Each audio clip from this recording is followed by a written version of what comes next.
Ladies and gentlemen, welcome back to another episode of the Irish Breakdown Podcast brought to you by our friends over at FanDuel. Happy Thursday. We are almost to the weekend. And today, folks, we are kicking off kind of our State of the Program series where now that spring has officially come to an end, we did our superlative show yesterday, talked about what we learned on both offense and defense. It's time to start turning the page from spring and start looking at this program as they get ready to head into summer workouts and then obviously into fall camp here a couple months down the road. And where we're going to start today, guys, it's not a surprise. You're talking to two former quarterbacks here. We're starting with the Notre Dame quarterback room. So we're going to give just overall thoughts on how they did this spring. We're going to talk CJ Carr, Blake Hebert, Noah Grubbs, talk a little bit about Teddy Gerard. We're going to wrap up the quarterback conversation with just kind of a talk about the 2027 to 2028 recruiting classes, just kind of where Notre Dame stands, the top prospects. We're going to dive into a little film, something that we both obviously enjoy doing. I'm going to try to be a little bit more focused this time when we start watching Neiman Lawrence's film, because the last time we pulled it up, I got a little bit too much into the film, but excited to start watching some of these kids, man. Be locked in today. Yeah, He'll be locked in. We will be. And then Mailbag, obviously, to take us home. Theme for today's Mailbag, folks, is quarterbacks. So talk Notre Dame quarterbacks. We've seen some come in about quarterbacks on Notre Dame's schedule. So it's going to be a really, really fun show today. I'm looking forward to diving into it. It is, Trevin. And I think it's an important one to talk about first, because quarterback is a big reason why there's so much excitement about this 2026 football team. We've said on shows, can Notre Dame win a championship with CJ Carr simply repeating what he did last season? Yes, they can. Having said that, if that is going to be the case, then obviously other positions need to step up. The O-line needs to be better because you don't have Jeremiah Love and Jadarian Price to bail them out like they did last year. The receiving core is going to have to be better. The defense is going to have to be better. And so there is a desire, and I think the margin for error is much more narrow if all we get is a repeat of last season. The point being, when we say that, is like, this is a very talented team. This isn't like a mediocre team that CJ Carr is going to like elevate to look like 2019 LSU. You know what I mean? Like, this is a very talented team, and the hope is that the play at quarterback gets that next level and takes them over to the top, because as you and I have talked about, Trevor, college football is going to be tougher to win this year than it has been the last couple. I would argue the last three. I think in 2022, there was an elite Georgia team. And I would argue that Michigan team in 2022 was better than their 2023 team. They just, I think, overlooked TCU and had a bad game and just didn't take that team seriously. But we haven't really seen like a lot of years where there's multiple elite teams. Even Georgia in 2022 just kind of steamrolled everybody. So I think we're entering a year where this could possibly be the deepest year in college football as far as like big time teams, Trevor. I would argue since the 2018-2019 seasons, where if you think of 2019, you had LSU and the juggernaut they were, but you had a Trevor Lawrence Clemson-led team. Oklahoma was but that Ohio State team in 2019 was really good. You look at 2018, you had Trevor Lawrence-led Clemson with that elite defense that they had that season. You had Tua in Alabama that year, which was outstanding. You had obviously the Kyler Murray-led Oklahoma team, and then a Notre Dame team that had the best, or arguably the best defense in the country that season, and a lot of talent that just kind of ran into that Clemson buzzsaw. I would argue Notre Dame was the second best team in the country that year. So you haven't had that in recent years, Trevor. This year I think you have a chance to have that, which means if you really want to have a great shot to win it all, you are going to need your quarterback play to be elevated. To what degree, that we could debate. But I think it does need to be elevated. And we would like to see CJ Carr go from being a really good part of the system to the driver of the system. And that's really going to be the next step for him. And then, of course, as we talk about quarterback, this is kind of a state of the program type of discussion. So it's also about, okay, but what's next? And that'll be part of the conversation as well. But, the big thing that we look at, Trevor, when we talk about the quarterback room is coming out of the spring, simply put, forget, we'll get into what's next and all that, but just simply put, I feel better big picture about where the quarterback room is right now on April 30th than I did on March 19th when we were previewing and getting ready to kick off spring practice. I do as well. Getting a window in and a peek behind the curtain about the quarterback room outside of CJ Carr. I think there's a level between you and I of we verified some things about CJ Carr this spring But I have an article coming out tomorrow morning where I wrote it, and it's like, I didn't go to spring practice and learn anything new about CJ Carr. I was like, oh, I didn't know that was a part of his game. Oh, I didn't know that he could do that. I knew physically he could do a lot of those things. A lot of it was confirming some things that we had talked about, but seeing the younger guys like Noah Grubbs and seeing Blake Hebert really end the spring on a high note in the blue gold game makes me feel better overall. Now, it's a different feel better than where we were at this time last year. At this time last year, Steve had already entered his name into the transfer portal. We knew the quarterback battle was going to be down to 2 between CJ Carr and Kenny Minchie. But the conversations that we were having, Brian, obviously we thought that CJ Carr was going to be the guy that gave Notre Dame its highest ceiling to reach a national title. But we said before, if Kenny Minchie wins the job because he outduels CJ Carr, all right, let's roll.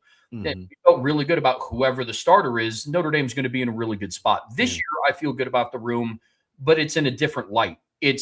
I'm excited for the present, but I'm also comfortable about what the future is going to look like at this position because of the development of the young guys. So it's a really fun spot to be in.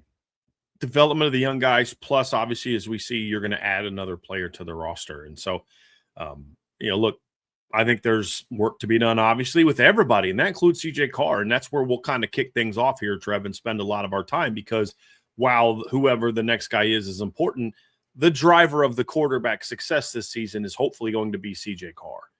And there are some things we saw this spring from CJ that make us think he is elevating his game. But as is the case with everybody else, there's still work to be done. But when we look at the spring, Trev, the first thing that stood out about CJ Carr this spring is he's just physically bigger and filled out. He's listed at 6'3", 215. He looks to be a legit 215. You could see it like in his thighs, Trev, like he's clearly put in some lower body work. He looks stronger in the lower body. His upper body's a little bit more filled out, but not muscular. I don't love muscular quarterbacks. I really don't. I want guys that have power but are lean. I think when you start getting like muscular, you can get tighter and your range of motion changes and all that. So it wasn't that CJ necessarily like, man, did you see the guns on CJ? He's clearly didn't miss curl day at all this offseason. No, it's just he clearly has filled out his frame. He looks stronger and more durable, which number one is going to add, obviously a little bit more zip on his throws because his lower body's stronger, his upper body's stronger. It's going to allow him to hold up better in the pocket to big hits. It's going to allow him to be more effective as a runner next season when he needs to be. So that was the biggest thing that we saw from CJ, was just sort of that physical development. But then to take that next step, we saw some things from CJ as a quarterback this spring that were positives as well. And the first one, when you look at CJ, is the command was something that we saw, and of course the Notre Dame coaches talked about all spring. Yeah, we talked before the spring that, this is CJ's team now. In crunch time in games, they're going to start looking at number 13. But his journey to being able to do that and take command of the offense wasn't going to start on September 6th. It had to start in the winter. It had to start during football school. It had to start during spring training, and we got to see a lot of that this year. I think back to I went back and I watched this game the other day. It was the Notre Dame UCLA game in 06, which, by the way, outside of the final drive of the game, bro, that game was a snooze fest. That game was so boring. But outside of that final drive. It's a terrible game, dude, until that last drive. But the analyst, I believe it was Pat Hayden, and he was talking about how they were talking to Darius Walker. And in situations like final drive of the game, no timeouts left, you got like a minute 2 on the clock, Darius Walker said something to the effect of, like you look in Brady Quinn's eyes and it's going to be okay. CJ had a little bit about that to him this season. And the cool thing that I appreciated is that it wasn't just the offensive coaching staff talking about it. It wasn't just Gino Guidugli, like, yeah, dude, we got a dude in this room. It wasn't just Mike Denbrock talking about it. It wasn't just Marcus Freeman. A lot of the defensive coaches got asked about, hey, what has it been like going against CJ Carr this spring? Jalen Sneed got asked about it. And he's like, dude, there's sometimes that we're lining up to blitz and he just knows that it's coming. He's like, we got to get better with our level of consistency. So that's what CJ Carr brings to this offense, man. And part of that is you're facing that defense every day. Yeah. That's part of it. He has more than 3 practices to get ready for this defense compared to Miami, BYU, and things like that. But that is something that you're expecting of him. I will say this, one of my concerns is I think that they're putting a little bit too much into that, or at least I worry that they do. I won't say that they are. I'd say that's a little bit of a concern, as I understand the whole he gets us into a better play, and I understand that, but there needs to be a time where it's just like, just go play. And I don't know, you got to find that balance. You definitely got to find that balance. So some other things we saw from improvements from CJ this spring. Much more of a willingness to he's always been an attacking down the field guy, outside and over the top. He's always done that. We saw that last year. Somebody was like, well, Julian Sain had a much better completion percentage than CJ Carr. And I'm like, yeah, CJ, like 8% higher rate of throwing the ball down the field. And when he's throwing the ball down the field, he's not throwing it to Jeremiah Smith and Cardinal Tate. But he's always been an aggressive quarterback. But one of the things we wanted to see is he is a hashes outside guy last year. Now, the couple times we did see him be aggressive over the middle, he was quite good about it. We saw that against NC State. But I need to see more of that, and I need to see more of it to where he has a better feel for what's happening over the middle, because we also saw some plays like Pitt where he thought he had a backside seam coming open and didn't see the backside, safety coming down. That's part of the maturity of a young quarterback, but much more of a willingness to attack all levels of the middle of the field this year. He'd attack a post route. We saw him throw multiple post routes, but would he attack the seams? We saw him throw very few seam routes outside of the NC State game. And we didn't see him throw a lot of digs. We didn't see him throw a lot of the over routes, things that we saw him throw as a freshman in the Jersey scrimmage, but we haven't seen him really do in games. We saw a little bit more of that this spring as well, Trev. And that's obviously a part of the growth that he's going to bring to the table this year. So more command of the offense, more control of the offense, but everything is still a work in progress, but those are certainly areas of improvement, of course, the physical development. So then we get into, Trev, what comes next for CJ Carr. And I think the biggest thing is there's still a level of consistency he needs to get to. That's number one. But the other one is he still is a guy with only 12 starts under his belt. And we saw this spring, there's still a need for him to continue to get better from a progression standpoint and a decision-making standpoint. And I don't mean decision-making as like, don't force that throw. I mean a decision-making in stop locking in on that guy. Or stop locking in on certain things, like read the defense. Perfect example is, we saw, it was a Jersey scrimmage. They motion Mylan Graham over. He runs a corner route, and CJ just stares at it the entire time. And then you've got, I think, Micah Gilbert coming on a backside dig, wide open, but CJ just locked in on that corner route. We saw a time on a bootleg during the Jersey scrimmage where CJ just locked in on Jordan Faison and didn't see two different guys kind of coming open, forces an incomplete pass. That's still going to be something that's part of that maturation for CJ is, hey, I understand that the play was designed to go here, and I know you like that matchup, but you still got to read it. You still got to read it. And on that particular play, Tay Johnson played it perfectly to Mylan Graham. Yeah, you could try to fit a ball there, but why not read it to where if that guy's going here and that backside safety is going over top to help, guess what? You got nothing protecting that backside dig. Come to that. Go to that. Those are things where we need to see continued improvement for CJ Carr if he's going to elevate his game sort of to that elite level. Like, he's a very good quarterback already. But like all the guys that people are projecting to be elite, Julian Sain, Arch Manning, Dante Moore, CJ Carr, none of them are elite yet. They all have room that they need to grow their game. This CJ's not unique. CJ's not like, hey, these guys are already elite and now CJ hopes to join them. They all have work to be done. And for CJ, this is one of those things. This is the difference between a 67 to 68% completion rate and a 70 to 71% completion rate. Is that ability to just know that, yes, I know this is where I wanted to go, but it isn't there, and come back to something else. That's not about aggressiveness. That's just about decision-making, and that's the thing that I want to see more from CJ. That's what the interception was against Pitt last year. He just locked in on that seam and didn't take his eyes off of it and just led the safety right to the route. Those are things that he's going to have to continue to show this spring. Yeah, absolutely. And the bright side is in certain moments we've seen it. To your point, like I've watched blue gold games before where CJ's willing to sit back and hit a backside dig.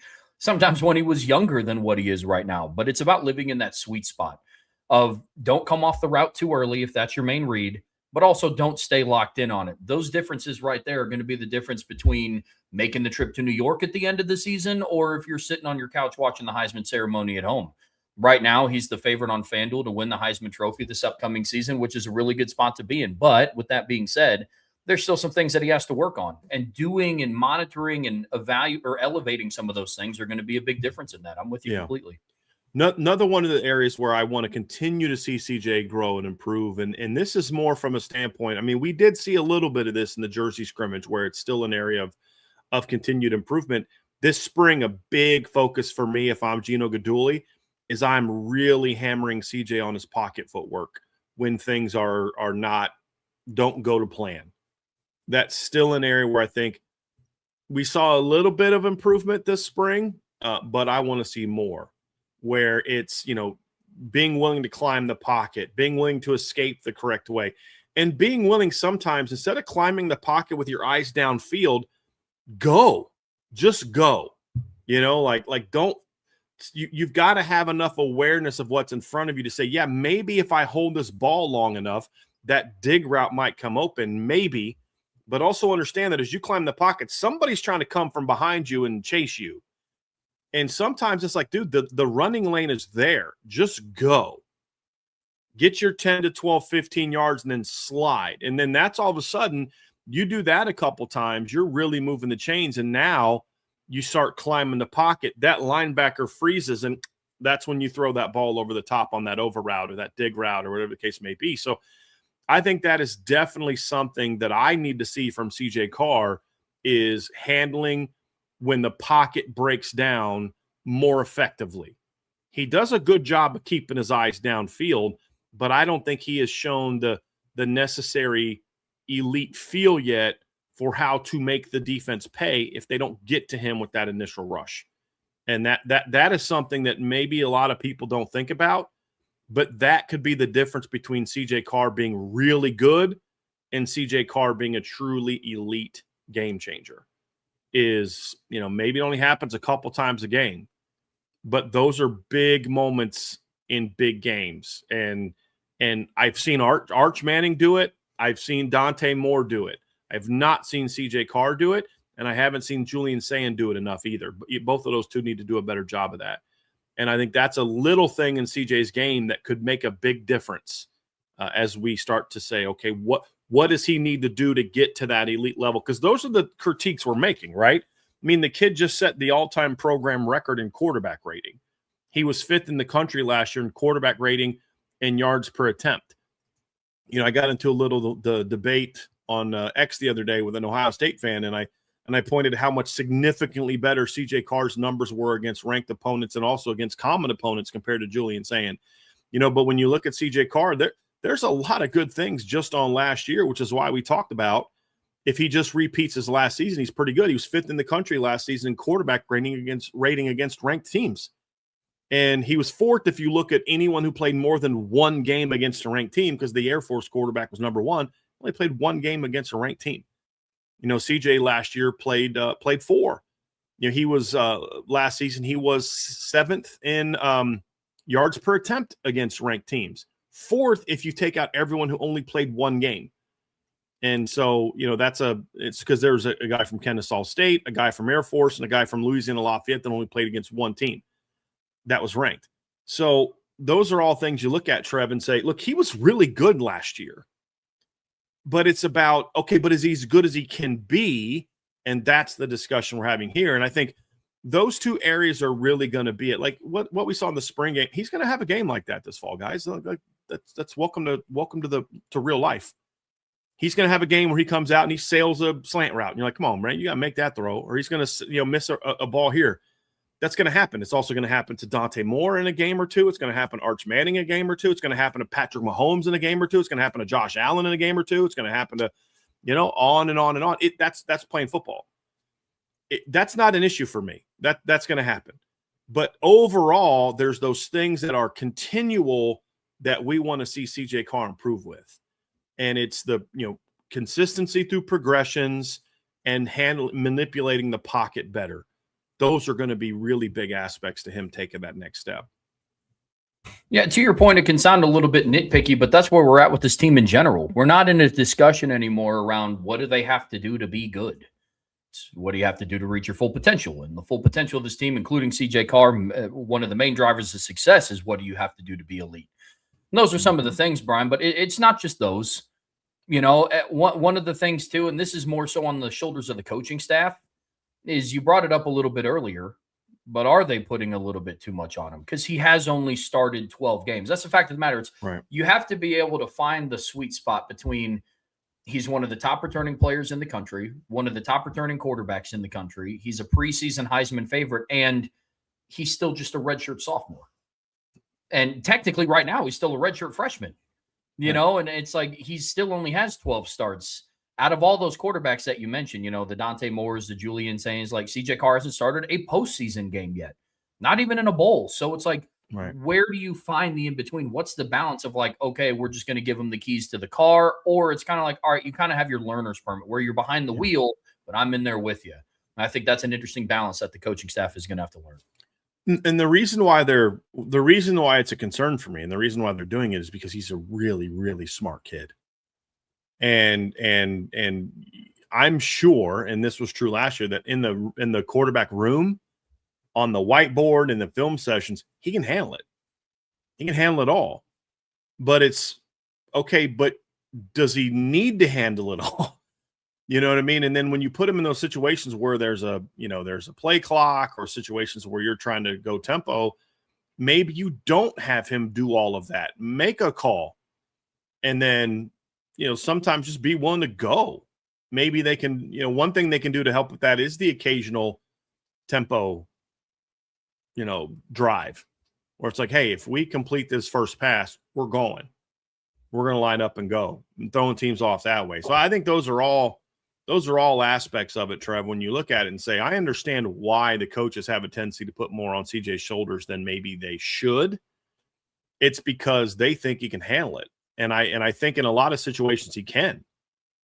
But it's kind of like you're asking him to set protections. You're asking him to get you in and out of good and bad plays. You're asking him to make sure that guys are lined up appropriately. And that's a redshirt sophomore having to do all that. Maybe sometimes there's a couple things that you can maybe say, hey, let's just go. Get the protection set and let's go. And I think that's going to be a big part of it. But like some of the stuff we saw, Trev, I can live with that. One thing I need to see from CJ Carr too is he's still aiming the deep ball a little bit at times. I really want to see him let it rip. So like on that throw to Micah Gilbert, I want to see him. As you go back and watch it, he aimed it a little bit. And that's why the ball didn't get – he's 6 inches off from that being a touchdown. And I think the difference between him throwing that ball the way that he did and him throwing the way that I think he's capable of is him just letting it rip. And perfect example is look at the pro day. He was just snapping those deep balls off. And they were carrying. I mean, they were really carrying. Then we see him in games – like the blue gold game, for example, and it's like he doesn't want to miss long. And my thing is, I'd rather you miss long because Aiden Pouncey breaks it up. Devin Sanchez might pick it off. Brandon Finney, iffy from Oregon, might pick it off. Xavier Brown might pick it off. That's the thing. And let it get out there. Let those guys run underneath it. Trust the speed of your receiver room and let that ball go. He's capable of hitting more of these on the run go shots, but we saw him this spring, and we saw it like on the deep throw in the Jersey scrimmage to Jordan Faison, where Jordan had to kind of slow up a little bit for it. And you go watch his throwing motion in that moment, and then you watch his throwing motion in the pro day, and it's very different. In one, he's just letting it launch, and in another, he's kind of aiming it. When he throws post routes over the top, you look at the post route to Malachi Fields last year against Purdue and Navy. That's ones where he lets it rip. But for some reason, he tries to aim those outside deep shots. And that causes his ball. It still goes far, but to be about 6 inches to a foot too short. And here's why that matters. The ball to Jordan Faison in the Jersey scrimmage, that was Jordan had to wait on for a split second. Jordan got tackled at the 2-yard line and then got a personal foul that moved you back to the 17. You ended up having to settle for a field goal on that drive. Made it. But you lead them on that play, and it's a touchdown. That's a big difference, that little bit. So let that ball rip. And again, these are nitpicks. We're nitpicking 50-plus yard completions. But in a game against Oregon, in a game against Texas, in a game against Ohio State, in a game against Georgia, in a game against Miami, in a game on the road against BYU, those things could be the difference in the game. And so that's why I think this is an important thing for CJ. Dude, just trust your arm and trust your receivers. You've got speed this year. Let them run underneath it. And that's why I'd like to see CJ just don't aim the ball as much. He tries to be perfect with things. Just let it rip and trust your receivers to go make plays.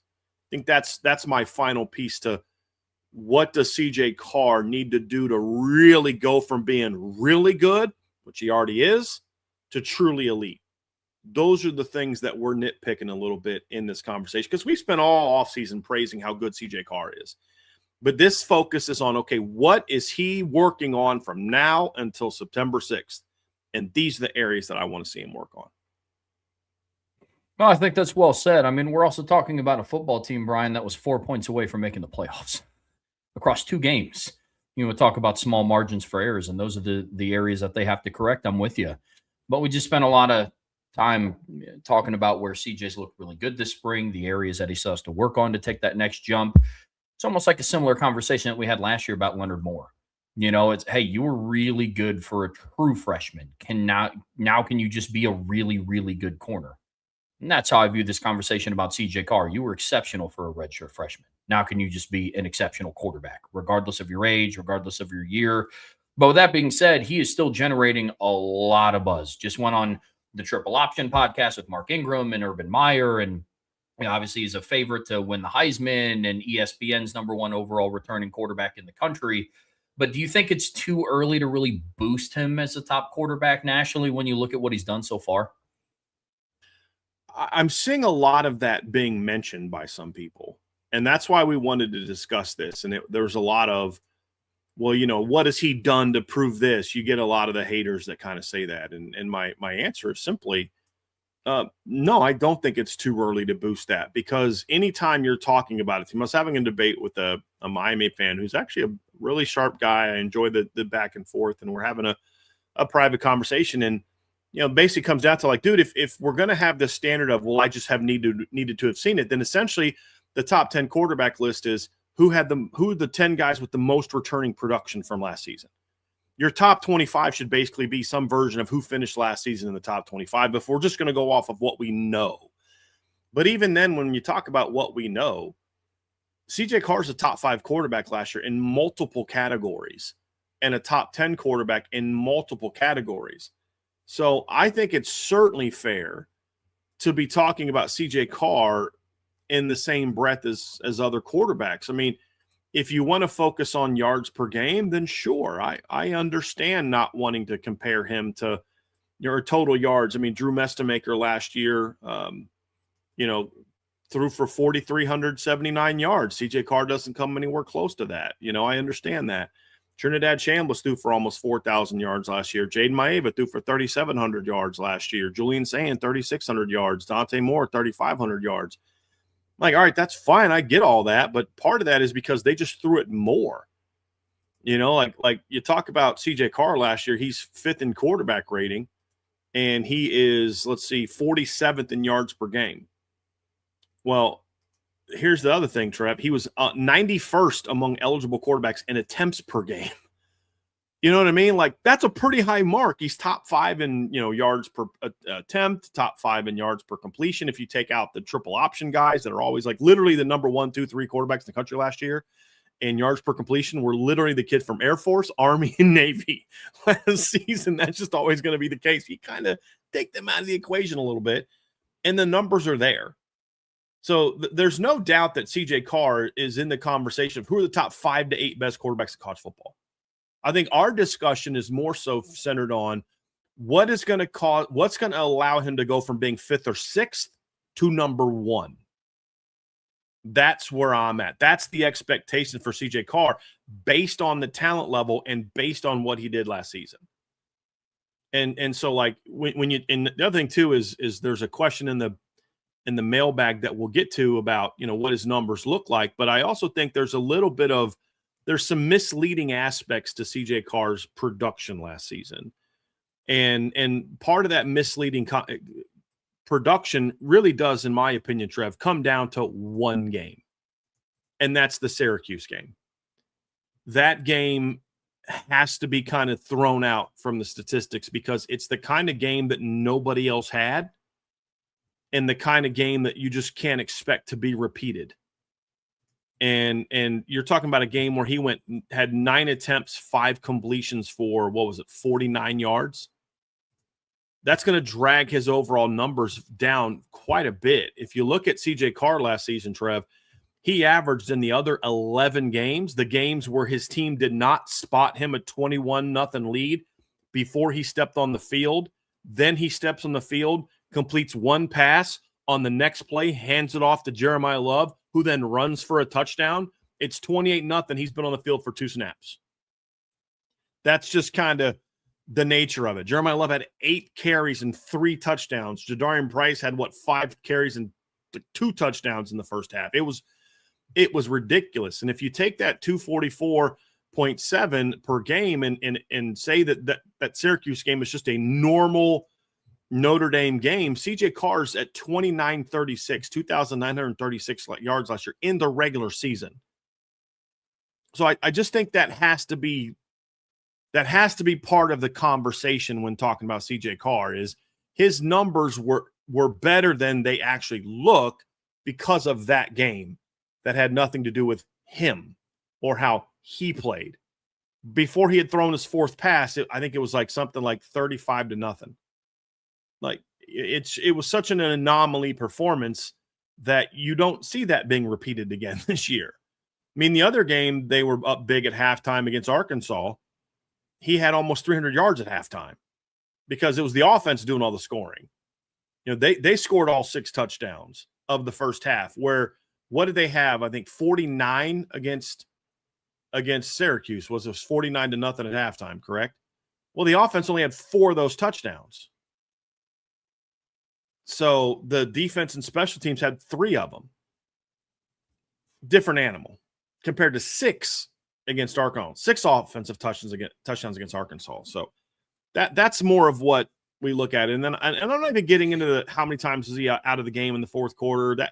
That stuff doesn't matter. But when you look at a guy that last season finished 47th in yards per game, but finished 91st in yards per attempt or attempts per game, you're like, okay, that's going to go up just because there is no Jeremiah Love, there is no Jadarian Price, and there is better talent in the perimeter. Now the question is, can CJ maintain that level of high yards per attempt, high yards per completion, and all that, while now having to carry more of the load with his arm? That's going to be a thing that determines whether or not CJ is in that top 5 to 8 category, which I think there's no doubt he is, or is he numero uno on that list? That's what's going to be determined. And that success is going to be determined by those things that we talked about earlier, as far as what he can do to take his game to another level. Because I don't want to see CJ just get better because he has a better feel for the offense. That's great, but it's a better feel for the offense along with, this area, and this area, which is just normal, growth, things you expect a quarterback coach to be working with him on. And I'm not saying Gino Guidugli isn't. We didn't see a whole lot of that in spring because we were only there for 4 practices. But that's going to be the next thing for CJ is like what we talked about. Do a little bit better job on your progressions. Don't lock in on routes just because you think that's what's going to be there, and handle the pocket better and let those outside shots go. Let them rip. And because that's, as accurate as he is, that's one throw that he has not mastered yet, that straight go ball on the outside. Because remember the Arkansas game, he missed like 3 of them. And if he gets that down, then this is going to be that's big. That's big. But just let her rip. That's going to be a big thing for CJ Carr. So to answer your question, Trev, yeah, we absolutely need to be having a conversation about, is CJ Carr in that group of elite quarterbacks? I think he's earned that right. Where I think there could be a fair debate is, should he be over Dante Moore, which he is on ESPN? Should he be over Arch Manning? Should he be over Julian Sayin? Should he be over Darian Mensah? Whoever you want to throw into this conversation. That, I think, is a fair question as based on what we saw last season. And it's going to be these areas of improvement that will determine how high he fits in that group of the elite quarterbacks, because he's in that category of the best of the best. But it's like, Trev, if you make the playoffs, that's a great accomplishment, but you're 12, not 1. You know, so I think that's where the debate lies, in my opinion, with CJ.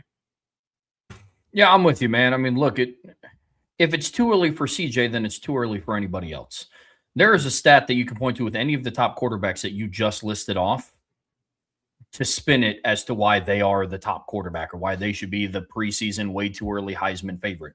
You want to talk about completions percentage, you talk about Julian Sayin. You want to talk about postseason record as a starter, you talk about Dante Moore. You want to talk about effectiveness with your legs, you talk about Arch Manning. You want to talk about yards per attempted passer rating, you talk about CJ Carr. You want to talk about yards per game, you talk about Drew Mestamaker. You want to talk about totality of starts, you start talking about guys like Jaden Maeva, you know, Darian Mensah, players like that. So you can spin it truly any way that you want to. But basically what it comes down to is CJ, yes, absolutely deserves to be in that conversation. I was sold on him through his first 6 games. I was. I mean, we're talking about a guy who in his first collegiate start ever had 3 total touchdowns, 221 passing yards. Almost all of that came in the second half of the game when they were working on their comeback. Next game, he completed 62.5% of his passes, 293 passing yards. 2 games later, he threw for 354 yards, completed 73.3% of his passes, 4 touchdown passes, no turnovers. Oh, yeah, and by the way, in the game in between that, he went 10 of 12 for 223 yards and 2 touchdowns. Now, I was sold on him through the first 6 games of the season. You know, so I don't fall into the what has he done so far. It's like, okay, what's Arch Manning done so far? I've watched Arch Manning lose to Kentucky. What are we talking about here? Like, I watched Dante Moore as a starter get blown out by 34 points. Like, I watched the highly touted Ohio State offense put up 13 points or 14 points and then 10 points in back-to-back postseason games? 10 and 14, yep. So it's like we can talk about that with any quarterback of what they've done or what they have or have not done. Unless Fernando Mendoza came back. 100%. Unless Carson Beck came back. I mean, yes. That's the reality of it, correct? Yes. There's no quarterback that's coming back this year that has a ring. Well, actually, that's not true. Trinidad Chambliss does, but that was at the Division II level. There's nobody that has an FBS ring. There's no starting quarterback that's coming back to college football that has played in a championship game at the FBS level. Not a one. And everyone that played in the semifinal game lost. So, yes, we could do this nitpicking thing all around. The reality is, Trevor, is this. People want to pick I'm pro Trinidad. Somebody in the chat said, I'm Trinidad Chambliss number 1. No.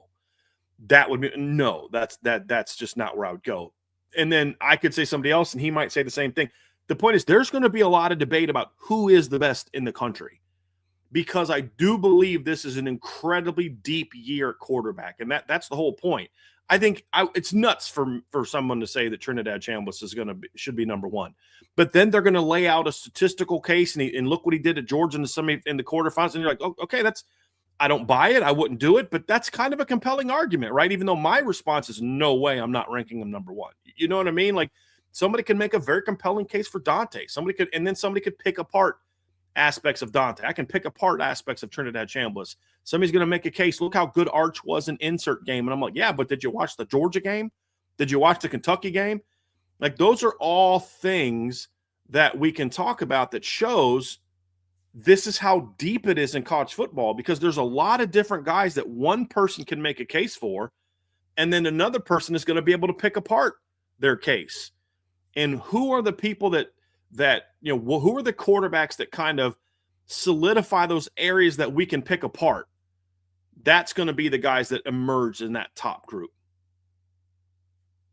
So, yeah. Yeah, 100%.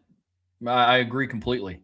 Let's kind of narrow the frame of view that we're talking about here, and not so much where he needs to be on a national level to be considered higher or amongst some of the guys like Arch or Julian or Dante. Let's talk about what Notre Dame needs him to be as we kind of wrap up this portion talking about CJ Carr. What does Notre Dame need him to be this year? How good does he have to be for Notre Dame in 2026? And what do they actually need from him? And we can look at this a bunch of different ways. We could talk about completion percentage, yards per attempt, yards per game, passing touchdowns, or it's just what is your impact in those games? And so what about you, Brian? What do you think Notre Dame needs from CJ Carr this year? They need a couple aspects. One big picture and one that's more refined, defined. Number one, big picture, elevation of his game, which allows him to then be an elevator to his teammates. CJ was that to a degree last season, to the degree to which he was allowed to be that. Notre Dame didn't often ask him to carry the offense. A couple times they did, and sometimes he did very well in that regard, and sometimes he didn't do as well. Miami, he didn't do as well in the first half. Second half, he did a lot better. After the interception, CJ was a different cat. And, but like now it's like, okay, but do better in the first half, and that's the difference between a 3-point loss and a 3-point win, right? I mean, there's those type of things. But like, be an elevator. Be that guy that makes everyone around you better. That's number one. And we saw glimpses of that in year one. I think he takes that to another level in year two.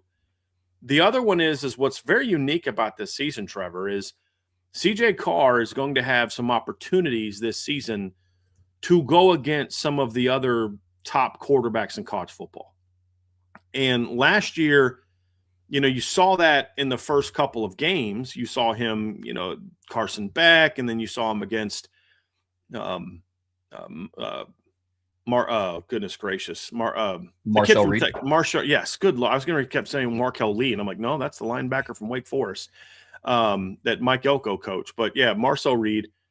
And, a couple weeks later, kind of against Taylon Green, who was a late round draft pick that CJ completely outdueled. Although to those who like to use PFF grades as an evidence to make arguments, PFF said that Taylon Green had a higher grade in that game than CJ Carr did. Just want to point that out to people that like to use PFF grades to make points. So, but we didn't see him, who did he outduel? He didn't go against Blake Horvath. He was injured. Jalen Maeva, I don't view as a top quarterback. CJ Bailey, somewhat, but not like what you might see this year. Because this year he's going to have to duel against Darian Mensah. This year he's going to have to go against, and again, you're not directly playing against them, but I am someone that believes that in quarterback duels, because it is you're going against their defense, but it is you did this, I have to answer by doing this because I have to match or surpass your level of play. And so I think that's an important piece, but you're going to see him go against some of those quarterbacks where it's like, okay, how are you going to perform on the road against Bear Bachmeier and BYU? How are you going to perform at home against Darian Mensah and that Miami team who might be the only team on your schedule where the opponent can say, we're bringing a better receiving core into this matchup than you are? I don't think anybody else on their schedule can say that. And then how are you going to perform against Kevin Jennings? Potentially, how are you going to perform against Steve Angeli? So I think there's a lot of that, those big game moments late in the year, where last year in the big October, November game, we didn't see CJ perform very well. And the big late season rivalry game against USC, he didn't play well. He's got to obviously do better in this year's moment, which will be Miami on November 7th. You're going to have to outduel Darian Mensah. You're going to have to outduel Kevin Jennings. You're going to have to outduel Bear Bachmeier. And those are the things that are going to be telling for me. It's last year it was you didn't have to do that because you were, Julian Love or Jeremiah Love and Jadarian Price had to outduel those guys. And then you had to be, do what you needed to do. This year, it's going to be more about you and how can you perform in those moments. So those are things that I look at, Trev, and say that's what CJ Carr can do to elevate his game and say, I can be that guy. I am that guy. Improve your game in the areas we talked about. And I think it does become that, because here's why that matters, Trevor. If they're going into November 7th against Miami, and Miami's like, we need Darian to outduel CJ Carr because that guy's been absolutely on a tear, then that can put pressure on your own offense, where you can't fall behind this Notre Dame team 14-3 early in the game, because if CJ gets hot, you're toast. And that Notre Dame defense is going to be better than it was last year. So you've got to come out hot and get hot early. That can put pressure on a quarterback, where I'm not as worried as a quarterback if I've got to go toe-to-toe with another team's running back. It's just a different type of mindset, that if he's dealing and he's really stepping up, and he goes to Provo and performs well on the road in Provo, now all of a sudden Miami's like, this kid's a problem. We've got to really not have answers for him as a defense, but then also as an offense. If they're hot early, we've got to answer. And then that can put pressure on the other team's offense. And that's how you see teams kind of fade early. I think that's exactly what happened with Dante Moore in the semifinals against Oregon last year. There's this pressure of this team, look what they did to Bama. We've got to come out and we got to do something big early. And they took some chances, made some plays, had some mistakes. There was so much pressure on Oregon in that game, because I think it's because they thought if we're going to win this game, we've got to score with them. And that caused Oregon to me, in my opinion, panic a little bit, caused them to make some mistakes that they hadn't made the first couple rounds. And then once you do that, now that's when Fernando Mendoza buries you. That's when that Indiana run game buries you. This year, that's when CJ Carr buries you. So I think that's also why it's important, because it puts pressure on the opposition, where we have to have some answers for this kid, both sides of the ball. And that's what elite quarterbacks do to your football team. Yeah, I don't have much more to add, man. I mean, I think you touched on all the points. The only thing that I would build off of is, can he be that guy in those moments, either put away a game or get the offense going? Because last year, to your point, that was Jeremiah Love and Jadarian Price. Mm-hmm. Nobody else on that offense. CJ Carr at times, but it was more of a byproduct of teams either game planning around 4-24, and when they wouldn't, like we saw in the USC game, Mike Denbrock is a smart enough offensive coordinator to take advantage of, okay, you're playing drop 8. Yeah, we'll just go run for 300 yards. I don't know if you're going to be able to do that at all this season, not because of the state of the running back room, just because I think opposing defensive coordinators would be foolish to not game plan for number 13 going into games against Notre Dame this year. So he's going to have to be, to your point, the elevator, and he's going to have to be that guy. Every national championship winning quarterback has had that moment. For Fernando Mendoza, it was that rushing touchdown against Miami, just because they severely outplayed Oregon and Alabama. For Will Howard, it was that play in the national championship game. You got to make that throw on 3rd and 11. Have to. And he had some big runs in that game that didn't show up in the stat sheet that were huge when they were on their run to turn a 7-7 game into a 31-7 game. He used his arm and his legs for some big moments in that game. You were absolutely correct. If he doesn't make those plays, this might be a different ball game. Yep, absolutely. I mean, heck, even in 2023, a quarterback that's gotten a lot of flack, understandably so in certain areas, but even a quarterback in 2023 like J.J. McCarthy, he had to make throws against Alabama in the Rose Bowl, or they weren't going to win that game. Big-time throws. And the numbers weren't like, oh, my gosh, Trev. He went 17 of 27 for 221 yards, but he made some money throws in that game. I still remember that shot he hit Roman Wilson over the middle on one of those big drives. Like he made plays with his legs. He had to make the money throws. Fernando Mendoza did not put up big numbers in some of the playoff games, but it was the big plays he made that were the key to your point. You're absolutely spot on. That's what the separator is, Trev, from the good ones and the great ones. And in that big moment, Fernando Mendoza said, hey, whatever play I need to make, I'm going to make. And Dante Moore couldn't make them. That's a simple reality.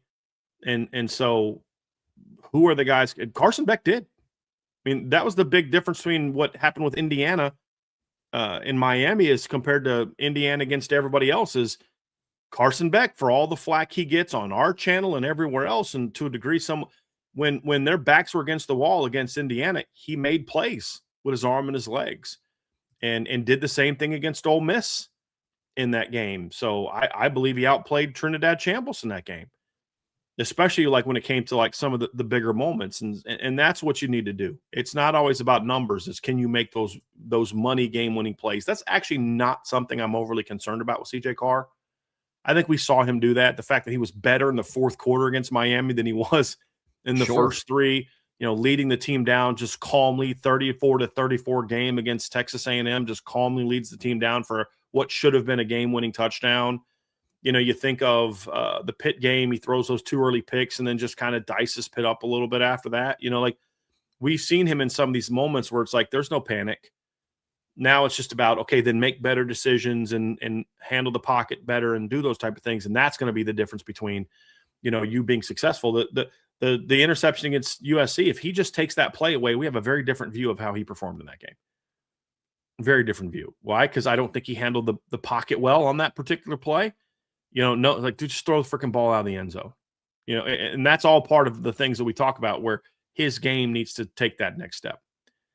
And so that's the thing, Trevor. It's not so much about what were your numbers at the end of the game. So Andrew's always getting mad that I'm giving him a hard time in the chat, but he brought up, Fernando Mendoza in Ohio State. Fernando Mendoza did not play very well against Ohio State. 15 of 23 for 222 yards and a touchdown. But he made a couple late game just absolute dimes. And that was the difference in the game. So it's not always about, oh, man, did you see CJ throw for 350 yards in the Big Ten title game against Ohio State or Fernando Mendoza? No. Did you see CJ rip up, Georgia for 350? No, he only threw for 217. But in the fourth quarter, he made those big-time third-down throws and had that one scramble to set up the game-winning touchdown. That's what we need to see. It's not always just about, oh, my God, he completed 79% of his passes and threw for 400 yards. It's, do you make the winning plays? Yeah, absolutely. That's why Notre Dame fans, myself included, loved Riley Leonard. He just did it with his legs. He had some of the most impactful plays in that Sugar Bowl. We always remember the kick returned by Jaden Harrison and the strip sack fumble. I remember him hurdling like Julian Humphrey for a first down that kept that drive alive. It was Malachi Starks. Yeah, I remember him igniting the offense on like a 30-yard run where he got poked in the eye and no face mask was called. Different story for a different day. Yeah. Those are the plays that I remember. Right. Which, by the way, you can miss me with the whole, I can't believe they called that sideline interference and that would have changed the game, because I would argue the same thing on Notre Dame's field goal drive to go up, what was it, tied the game 3-3, or was it the one that put them up 6-3? If they call that face mask on Riley Leonard, Notre Dame is now in the red zone. Oh, yeah. So we'll call it even. How about that? We'll call it even. But even some of the throws, the RPO read and throw to Bo Collins for the touchdown, one of the best throws a Notre Dame quarterback has made in recent years was that throw he made against Indiana, where he's getting hit in the chest and he throws an absolute dime on a post route to Jordan Faison to set up a touchdown that really put that game away. You take a sack there, all of a sudden, well, what's happening in that game? Is that going to give Indiana that room to get back in the game? So it's the money plays. It's the money plays. That's the final piece to this puzzle for CJ Carr. I think we saw some of that last year. We saw some of those money plays from him last year. I think of the slot fade he threw to Jaden Greathouse in between 3 guys against Texas A&M when the game was in the second half, when the game was really competitive. I'm not worried about that. Can you improve in some of those other areas where your game is just more consistently dominant? That's going to be the big key for CJ Carr, because why is he the way he is? Part of it, some guys just have it. But, CJ said this before. When you've gone through what my family and I have gone through, when you think of what happened to his brother, Chad, I'm not really worried about the pressure of the fourth quarter of this game. That's pressure. That's life. That's the stuff that really gets you down. I think that's something that has built who he is in a lot of ways. That's why I just think he looks at things differently than we might in those situations. And I think that's why he was able to handle a lot of that stuff as a redshirt freshman, to where now we need to see it on the big stage, but I'm not actually concerned about that. I'm concerned about him making the plays that allow them to be in position to win the game in the fourth quarter. That's where I'm at with CJ. Brian, up next here on the Irish Breakdown podcast, brought to you by our friends over at FanDuel. Talk about the Notre Dame quarterbacks, and we just spent some time covering CJ Carr, but not the only quarterbacks to evaluate after spring. We have Blake Hebert to talk about. We have Noah Grubbs to talk about. So while there's not a quarterback competition for the starting job underway in South Bend, might not be as high octane as what last spring was in the quarterback room, there is still a battle going on for the number 2 spot, and it's one that will carry over into the fall for reasons that we're going to lay out here in this segment. But at the end of the day, it's lackluster compared to what we saw last year, and it's understandably so. You're not going to need the number 2 quarterback to go out and beat Wisconsin by 19.5 points like FanDuel has them favored to do right now. Ideally, that's the one position on the team, one of the few positions on the team that you don't want to have to dip into the depth. But there is still a battle going on nonetheless, and some really, really exciting young talent in that room. I think big picture before we get into each individual player, Trevor, is there's talent here. That's the reality. If we could fast forward these 2 quarterbacks a year, and we're going into 2026, and the backup battle is between a redshirt sophomore Blake Hebert and a redshirt freshman Nolan Grubbs, I don't think we're worried at all about the backup quarterback situation. I think it'd be very much like last year where CJ's the starter, but if something were to happen, you're like, yeah, you're going to turn to Kenny Minchie. You'll be okay. It's the lack of experience and the youth of these 2 players that is really the concern. We watched it all spring. There's no lack of talent in the quarterback room after CJ Carr. Are they as good as CJ? Not right now, and I don't know that they will be. CJ Carr is a unique talent. He was a 5-star kid coming in. He's a unique talent, just like if Dylan Raiola has to take over for Dante Moore, Oregon will probably be okay, but with all due respect, Dylan Raiola is not Dante Moore. KJ Lacey from Texas, a really good quarterback. Loved him in high school. He was Ryan Williams' quarterback at Saraland in high school. Really good quarterback. If he has to step into Texas, he's going to be okay. He's not Arch Manning. And so this is kind of true everywhere. The question is, do you have talent in the room? And what we saw first, on film, high school film, Trev, we thought they had talent in the room. But now it's like, okay, let's see it up close and personal. Let's see if they actually have the kind of talent we need to see. And there's no lack of talent in the room. And this is even before Teddy Gerard gets there. We'll talk about him a little bit as well. But Blake Hebert's got skill. You saw that in the blue gold game. You also saw that he's got still a ways to go with certain things. You saw in the Jersey scrimmage and in the blue gold game that Noah Grubbs has loads of arm talent, but he's got a long way to go. That's the thing. But this unit does not lack talent. And that's what gives you hope that with another summer of development, with 25 more fall practices to continue to get better, that I think they're going to be okay here should the number be called when we get into the fall. Will they be as good as CJ Carr? No, they will not. No, they won't. But are they going to be able to be good, effective quarterbacks, can win you some football games? Absolutely, as long as they keep improving. But there's talent in this room behind CJ. Yeah, quarterback development is always a fascinating conversation because it's one of the few positions on the team where you can't just get by on talent. We've seen that. We've seen quarterbacks, very talented quarterbacks, have to wait until their redshirt freshman season to kind of step in and be a meaningful contributor to the offense because they're just not quite ready. You see the talent, but it's not like running back where if you're a talented running back, it would not shock me at all if Jonas Walton or Javian Osborne played this year. It's just different. We've watched freshman corner after freshman corner in Notre Dame secondary come in and make their presence felt. But there's not as much needed in development in terms of being just a good core football player as much as it's needed at the quarterback position to come in and be able to win games and lead an offense and all those things. So I'm with you. There's a lot of talent in the room, and we saw a lot of good things. And I think it starts with Blake Hebert. When we first started spring practice, I was a little bit nervous. I won't lie, coming out and seeing Blake Hebert the first day, because it was like, okay, this is a lot of what we saw last year, like at this exact same time when he was an early enrollee true freshman. But then as spring progressed, started to get a little better, a lot of things to work on. And then we said it at the time, I don't know if anybody on the roster needed a bigger spring game than Blake Hebert. Nope. That was a huge performance for him. And it was a performance that shows his growth and a performance that shows that he needs a lot more growth. I mean, first practice, Trev, he didn't look good in warm-ups. I mean, he's sailing balls there during routes on air where there's no defense. He's throwing the ball 4 or 5 yards out of bounds. And then when they put a defense out there, there was one throw. You remember the go right he threw that almost went out of the building on a hop? Like, so in the indoor facility, there's like the sideline, and then there's like maybe 10 yards, and then there's these big doors.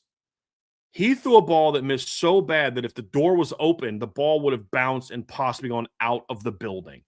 He missed that badly.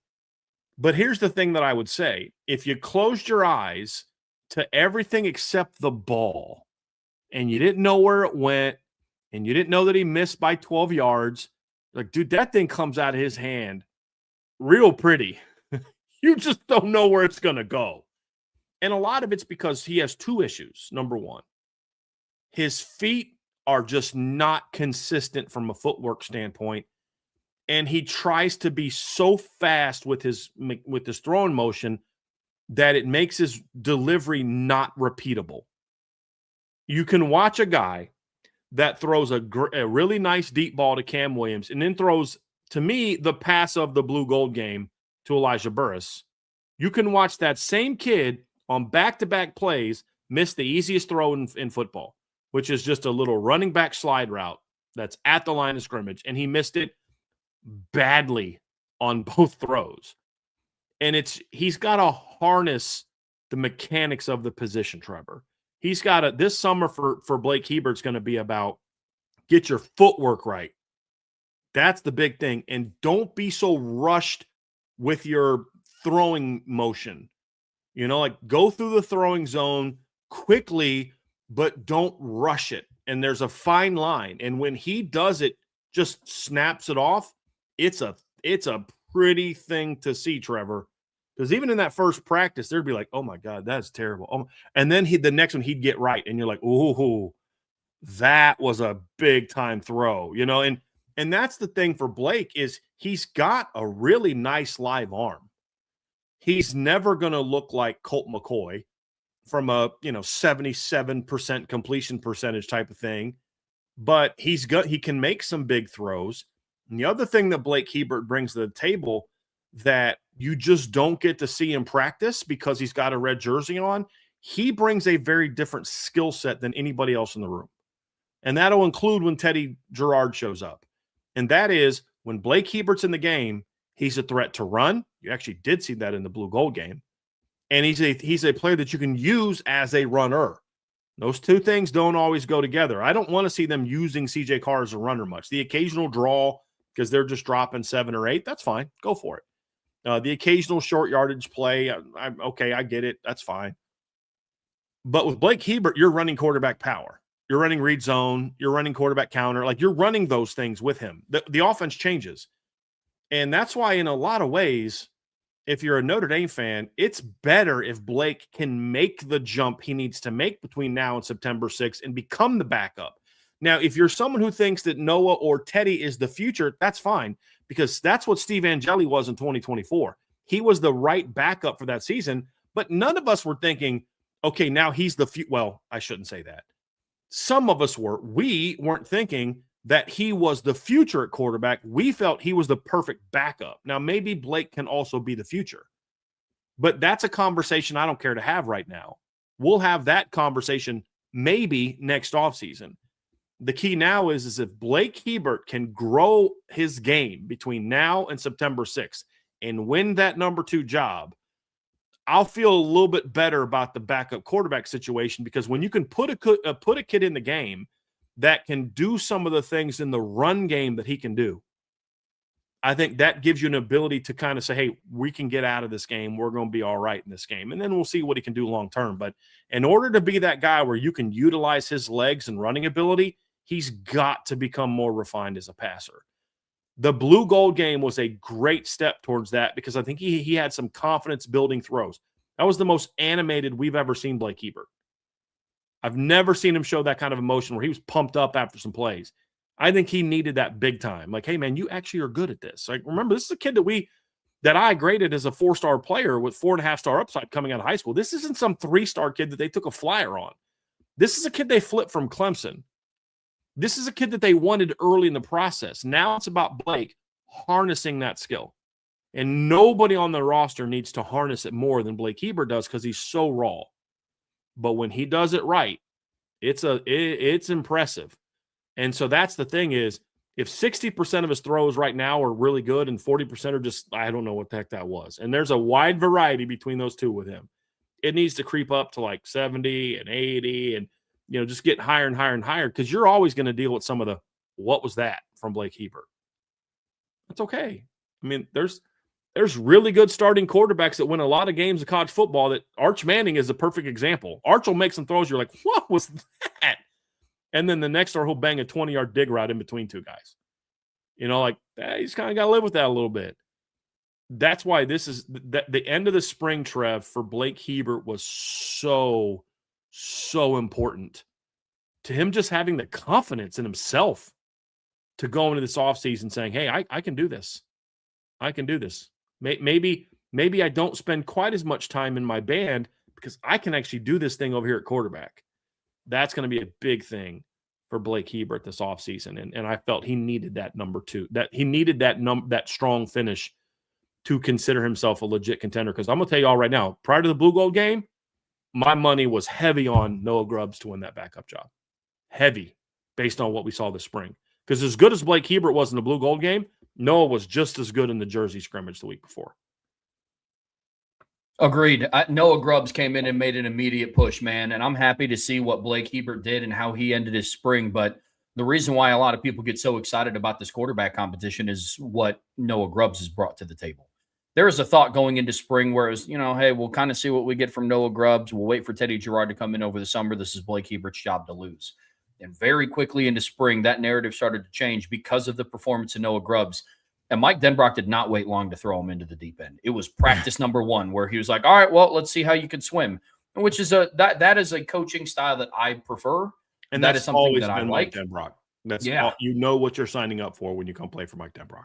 Absolutely. And there were times, and throughout the spring, there were times where Noah Grubbs, where it's like, yeah, okay, I see it.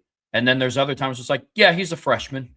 I mean, in the Blue Gold game, in the post-game press conference, Mike Denbrock was talking about, like, you want to know what the life is of a young quarterback. I called the same play back-to-back, the exact same play. First play, Noah took his medicine, dumped it down to the running back. We picked up a couple yards. On the very next play, I called the exact same play, tried to bang a backside dig, and it got picked off. So it's like that is encompassing a little bit of what Noah Grubbs' spring looked like. Now, didn't get picked off because the ball was a duck and he threw it too late. And he's an impressive talent. But that's just the progression of a young quarterback, and that's what we saw from him this spring. The decision-making for Noah Grubbs is going to be a very important piece to this whole thing, Trev, is because, like you said, Noah has a pretty good grasp of the offense for a young kid. I would argue that his ability to process reads is as good, if not maybe slightly better, even than where Blake Heber is at the present moment. And anyone that watched him play in high school is probably not surprised by that. Like, actually watched him play, not just listen to what people said about him, but like actually watched games he played in. But Noah also has a little bit of that, what the heck was that? I mean, he did this in high school. There's just throws where it's like, he's like CJ. He'll just lock in on a read, and I'm just going to throw it there and get picked off. And we saw him turn the ball over a decent amount this spring for that reason. But a lot of his picks were either I wasn't sure what I was seeing, or they were aggressive, and you can harness that in. But I was pleased with the growth that we saw from Noah from practice 1 to practice 15, which is the Blue Gold game, especially in the Jersey scrimmage. And there's a few things I like. Number 1, as you mentioned, Trev, he can make all the throws you need to make. I mean, his RPO touchdown pass against, to Devin Fitzgerald in the Jersey scrimmage that's an impressive read and throw. That's a gutsy throw. He fit that ball into a tight window. The post route touchdown he threw to Logan Saldate in the spring game might have been the best throw in the spring game outside of CJ's back foot, dropping it over 2 guys to Mylan Graham. Like, that was an absolute rope from 20, 25 yards out. I mean, split 2 defenders on a post route in the end zone. And like, he can make all the throws. The thing for Noah is Yeah, but you need to make great throw, pick six, right? Great throw, turnover in the red zone. Those are the things he's going to have to limit. And I like the fact that Mike Denbrock pushed him this spring. Let me see what you can do. Because if I put you in a game, I can then be conservative and stuff like that. But what if I need you to make a big play?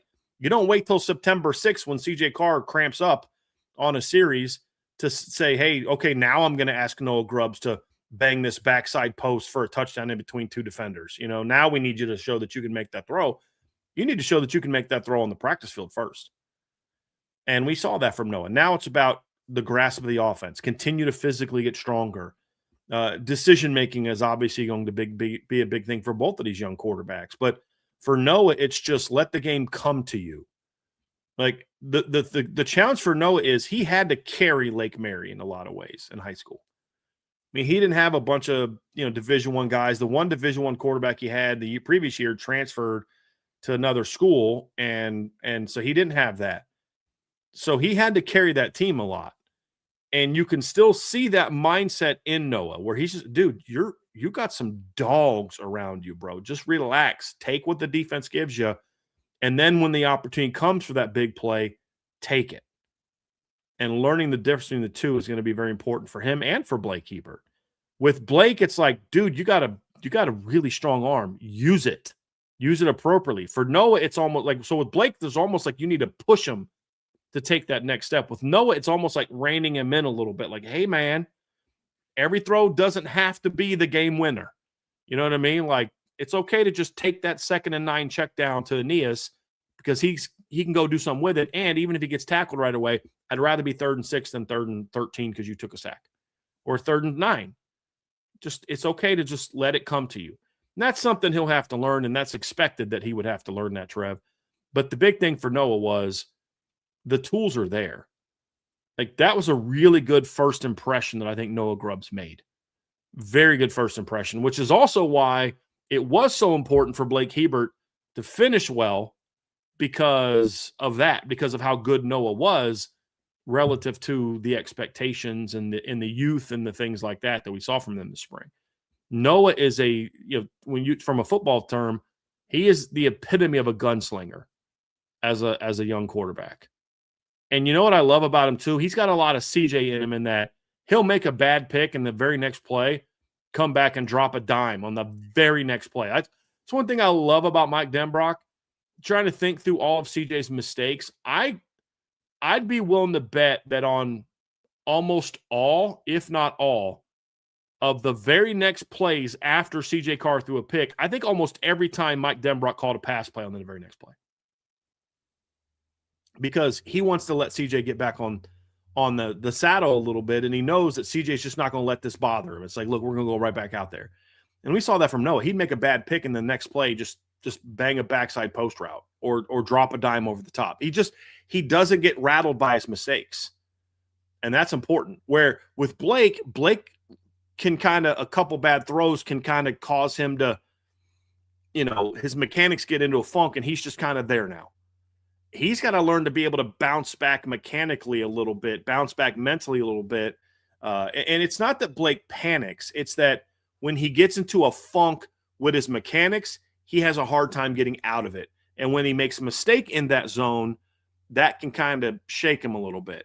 The more his mechanics improve, the more comfortable he gets, fundamentally with his mechanics, that he can repeat those more often, then I think you'll see him be able to respond to those better. But that's one thing that I absolutely loved about Noah Grubbs is, no, I don't love the fact that he threw a decent amount of interceptions this spring, but I love how he handled each one. It's like, all right, cool. Let's just keep plugging away, and I'm going to come right back at you. That's important to me. Yeah, I think one of the interesting things about it, too, is they're very different styles of quarterback. And it almost kind of makes you wonder, like, Noah Grubbs' ability to rebound is his mentality of a gunslinger. You almost kind of wonder if Blake Hebert has a little bit of that Riley Leonard in him, where it's like, hey, his ability to rebound is making plays with his legs. I don't think he's quite the runner that Riley Leonard was, but that's the dynamic ability of his game that the other guys in the room don't have. And that's something that just in a blue gold game, in a jersey scrimmage where he's not going live, that we're just not going to see. So maybe that could be a facet too. You know who he reminds me a little bit of as a runner? It's Tyler Buckner. Like, Riley just had what made Riley a great runner. He was so smooth, but he had the vision of a running back.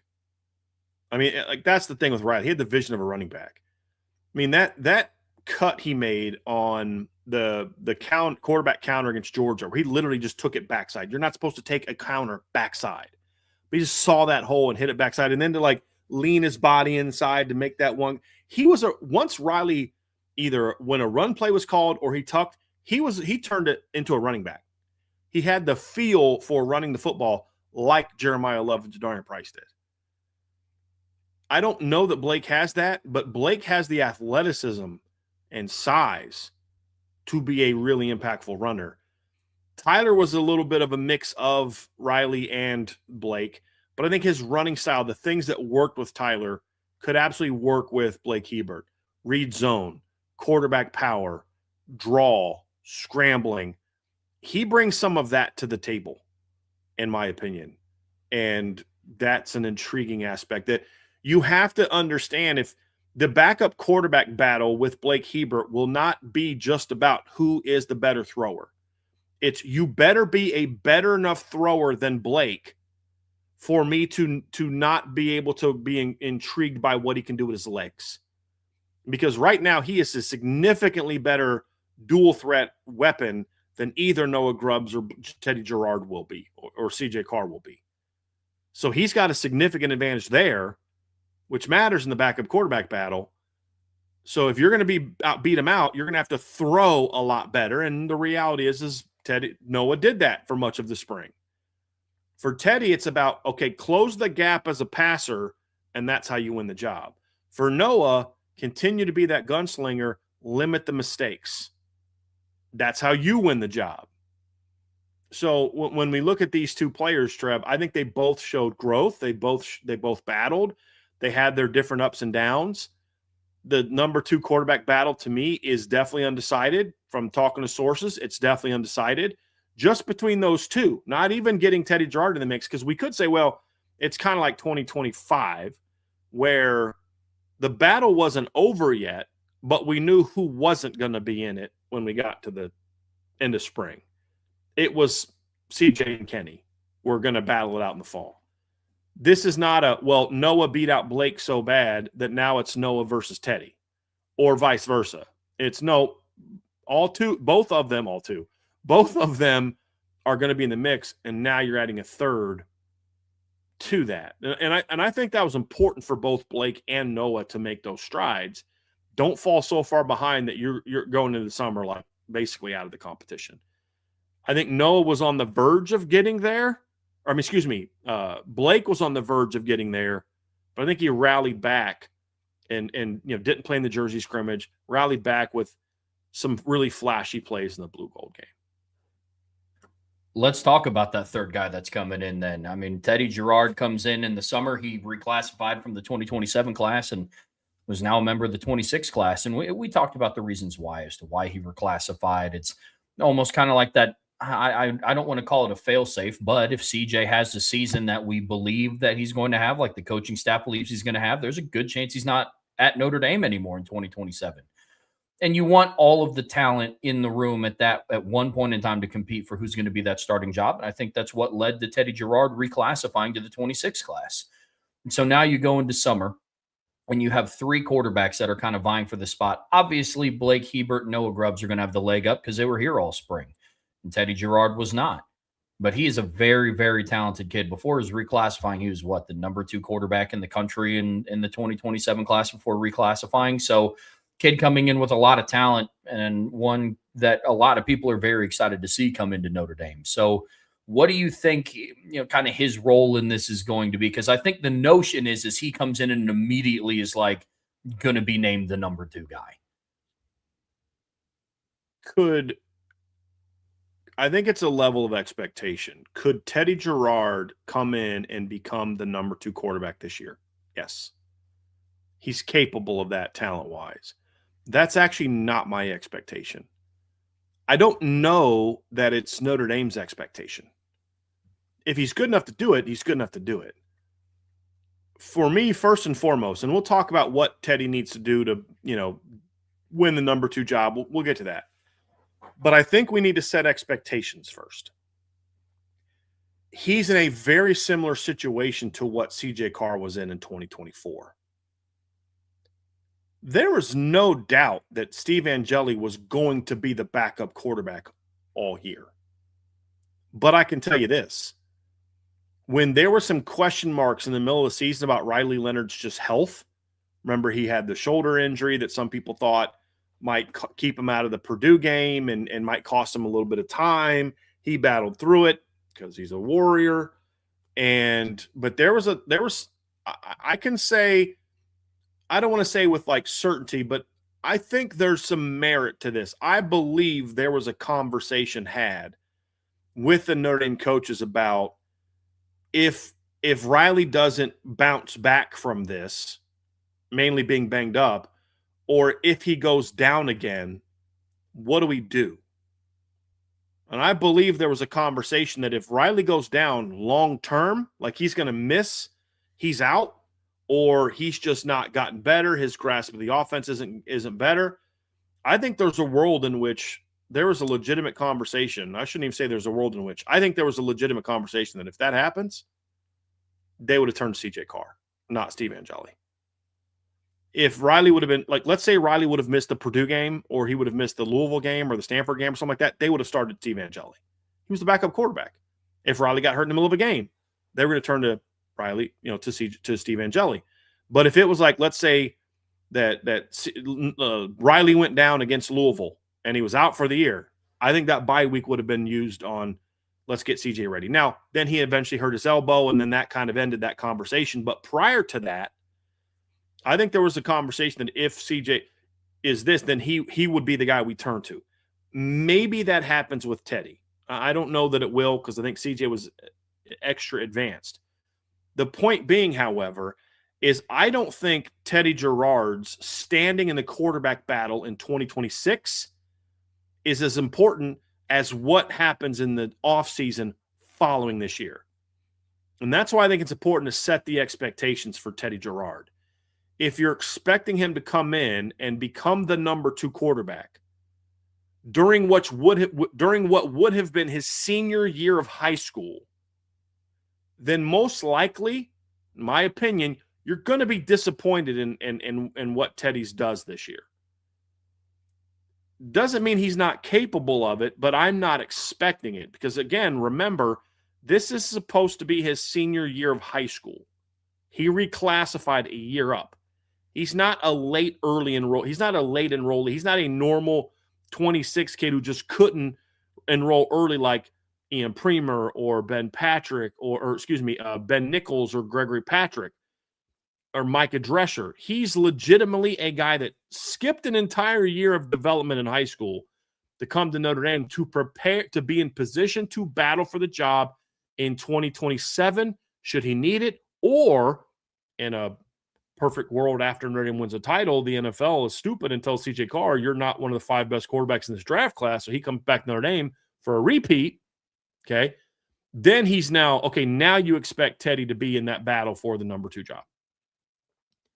So I just think we need to have healthy expectations for Teddy Gerard this season. And my desire for Teddy Gerard is to not worry about the backup quarterback job. Worry about, let's look at your game, learn the offense, get stronger. He's still a pretty skinny kid. We saw him, Trev, at the Jersey scrimmage. He's still thin. Learn the offense. Go to class. Learn what it means to be a Notre Dame student. And enhance your footwork. Get stronger. Learn the offense. Take that pressure off. And guess what? He may be good enough at that time to be the number 2 quarterback. He's got the talent to do so. My whole thing is I just don't know that I am going to evaluate whether or not he can be the starter next year based on what he does in fall camp in the summer this year. It may be a deal where by the end of the year, they're having a conversation that if something happens to CJ and he can't play in November, we might turn to Teddy because of how good he's looked, whatever. Maybe that happens, but that's not my expectation. I think Teddy's big jump is going to happen next offseason. And that's partly why I think Notre Dame brought him in. It's to have that year of growth and development. If he's good enough to win the number 2 job, he's good enough to win the number 2 job. But it's more about building him up to be ready to make that move next year. And then if he's ahead of schedule, great. Let him be that guy. But I think we need to make sure that we have a proper understanding of what the expectations are for Teddy Gerard. And again, so like there's talk about Champ Mons is, reclassified from 28 to 27, and he's going to announce on Friday. We'll talk about Champ more later. But the difference between Champ and Teddy is Champ's going into this season knowing this is it for me. Where Teddy kind of made a late decision to just kind of go, and I don't know that there was the same kind of preparation that you would have had. So that's kind of my 2 cents on Teddy Gerard before we dive into his game and why he was the quarterback Notre Dame went after. I worry that because there's so much excitement about him, that if he doesn't show up right away and look like a world beater during what should be his senior year of high school, that then the fan base could start to kind of, maybe he's not as good as we thought, maybe he's this, maybe he's that. When in reality, the issue wasn't necessarily him at all. It was your expectations were not what the expectations should have been for a quarterback that's reclassifying to another class late in the process. I just feel that was important to kind of set the expectations for Teddy Gerard. And if he goes beyond that, then okay, you got yourself a dude. But if he doesn't, it doesn't mean you still don't have a dude. It just means he's kind of going through what would have been a senior year. All the things I said about CJ Carr and he might be the guy, those were things that were true of CJ's true freshman year of college. He had played as a senior. He'd gone to the playoffs as a senior in high school. This is a little bit of a different animal. Yeah, 100%. We also can't act like the levels of talent in the quarterback room that CJ walked into and the one that Teddy's walking into are the same either. It's not every quarterback room is created the same, and we see the Teddy Gerard situation identically. Anything that he does this offseason is gravy. My expectation of him isn't to walk in and win the number 2 job. It's the future is what I'm excited for Teddy. But there is a reason, though, Brian, why a lot of people are excited about him. It's not like he's just the name or it's just because he's the young guy coming in the room. I mean, it's also because he's a very, very, very talented player. That's the thing as well. It's not just because he has a cool name and it sounds like a quarterback's name. It's not because he's 6'4". He brings a lot of valuable skill sets to the table, and that's what leaves a lot of people excited. Mm-hmm. When you look at Teddy Gerard, the arm talent is obvious. I mean, he's got an incredibly live arm, Trev. Despite being a long-limbed kid like Noah Grubbs is, he's got a pretty fast, repeatable delivery. And that's important. With Noah, I felt like his throwing motion needed some tweaking, and I felt like Blake Hebert's needed a little bit of tweaking. Not that I'm changing your motion, but just a couple little things to clean up. With Teddy, I don't have any issues with his throwing motion. My only issues with Teddy, or not issues, but like as a quarterback's coach, the things that I would focus on are all footwork. As I've mentioned a million times before, he simply transitions too fast from his back to his front foot, which causes him a lot of times to be kind of throwing off of that front foot, which can kind of take some zip off and can alter his release point. And that's when Teddy has some issues. That's an easier thing to clean up if you identify it and actually try to fix it. And that's really the big thing for Teddy. Outside of that, it's just experience and getting stronger. I mean, he's got all the arm talent in the world, Trevor. The concern I have for Teddy and why I think this year needs to be a learning year for him is I hated the offense he played in North Cobb last year. It looked a lot like the Georgia offense and the Clemson offense, like where it's like, let's just run a million quick throws all freaking day. Let's not throw the ball down the field that much. It was like, you're not using this kid's ability. Now, maybe part of that was the offensive line or whatever the case may be, but it drove me nuts. Like, you got this big-armed quarterback. Like, let him throw the ball down the field more, and they didn't. But when you see him at camps, we saw him throwing at Notre Dame, in a video that he put out. When you see him at 7-on-7s, you're like, dude, this kid's got a hose. And he's just now got to learn to harness it. But there's no doubt in the talent, Trevor. And I love the competitiveness the kid has. You're signing at Notre Dame a year after Noah Grubbs, and you know that they're going to bring in a dude after you. And he's like, yeah, but you got to have enough faith in yourself that if I want to win a championship, I'm going to go to a program that's probably going to have other quarterbacks, and I'm going to have to compete. And if I'm the best man, great. If I'm not, so be it. I got to get better. I really like that about Teddy. I like that about Noah too. Noah knew that Teddy was going to reclassify, and okay, fine. Still going to Notre Dame. I'm still going to battle. And so I love that mindset. But the thing about Teddy is I think he probably has of the three young players, he probably has the best arm of the three young quarterbacks. I don't even think probably. I would say if I'm ranking arm talent, I'm going Teddy 1, Noah 2, Blake 3.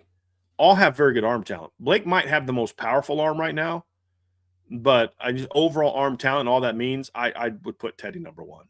And the only reason he's not number 1 on the entire team is because he has one of the 3 or 4 best arm talent guys in the nation in front of him, in CJ Carr. That's my 2 cents, Trev. I'd like to hear your thoughts on Teddy. Yeah, I mean, I echo a lot of the same. I mean, he's definitely play style wise closer to Noah Grubbs and CJ Carr than what he is Blake Hebert. In high school, there wasn't a throw that I saw on film that he wasn't able to make. I'm with you. Was not a fan of their offense. I don't think it showcased his abilities that well, but I thought he was a very, very talented player. There's a reason why they made a push to reclassify. It wasn't just for what comes down the road with CJ. They could have gotten any quarterback. They could have just brought in any 2 quarterbacks in the 26 class, but it was the level of talent that Teddy Girard displayed that made him such a valuable asset to this recruiting class. So I'm a big fan of what his skill set is. I think it fits what Mike Denbrock wants to do. I think it fits the skill set that what CJ Carr already has, his willingness to push the ball down the field vertically, willingness to take risky throws, but not bad throws. He doesn't put the football in harm's way. He has the skill set to push the ball vertically, which is something that I want to see in every single quarterback that Notre Dame brings in. That's something that's lacked consistently over the last couple of years. And I think bringing in a guy like Teddy Girard helps fit that mold. Very, very excited to see what he does at Notre Dame down the road. Mm-hmm. I mean, I'm excited to go see him in person at the first fall camp that we're at. Like, don't get me wrong. But I'm not going to walk away from that practice being like, why did they bring in Teddy? Like, right. He's not the answer. Teddy's not. Yeah. If Teddy struggles in fall camp, I'm going to be like, okay, fine. I'm not going to be surprised by that. You're taking a literal high school senior and saying, go play against the Notre Dame defense every day. I'm just trying to tamper expectations a little bit for what he's going to look like the minute he shows up. He's going to be turning heads all summer, and the hype is going to get build because that's when it's like, dude, it's just about the arm talent. I'm just saying let's kind of pump the brakes a little bit and not expect it. Now, having said that, Trevor, I won't be shocked if Teddy does end up being that guy because he is very talented. I just think we shouldn't. So I'm not saying it won't happen.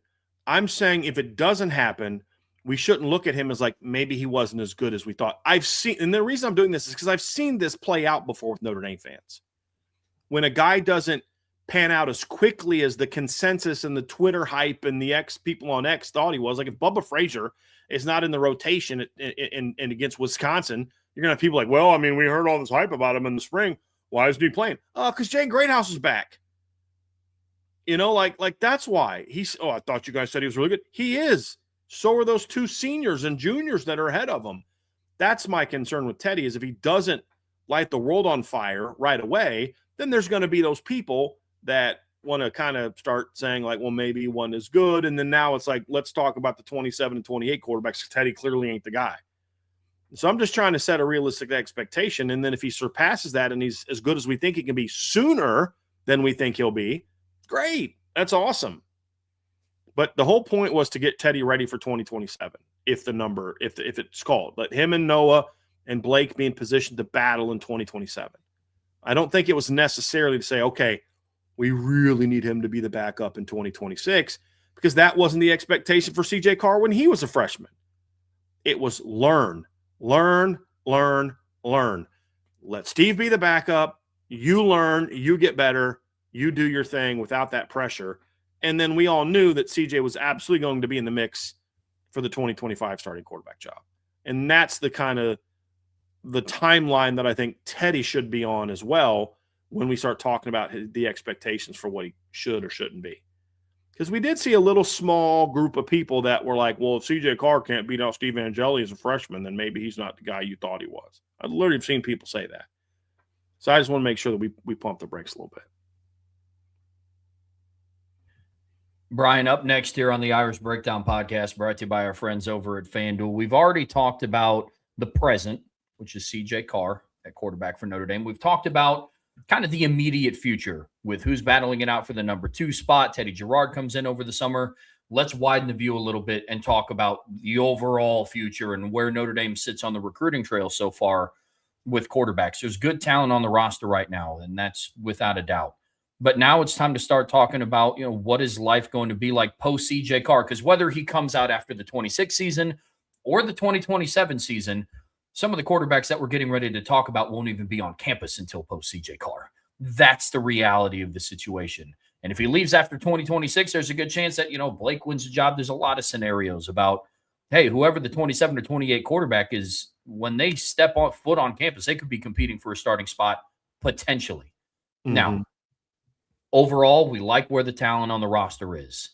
But you and I are both people that believe that there's another level that they can get to overall, and that's a really exciting conversation considering their quarterback room here in the next couple months is about to be CJ Carr, Blake Hebert, Noah Grubbs, and Teddy Gerard.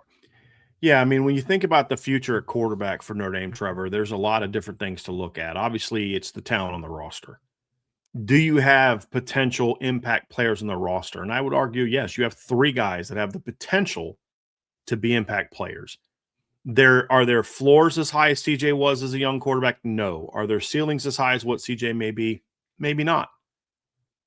But it's not about comparing them to CJ Carr. It's, are they talented enough to become the starting quarterbacks at Notre Dame and help this team compete for a championship? And that the answer to that is on the roster. Yes, there are multiple players like that. There's no question, in my opinion, that there are multiple players like that on the roster.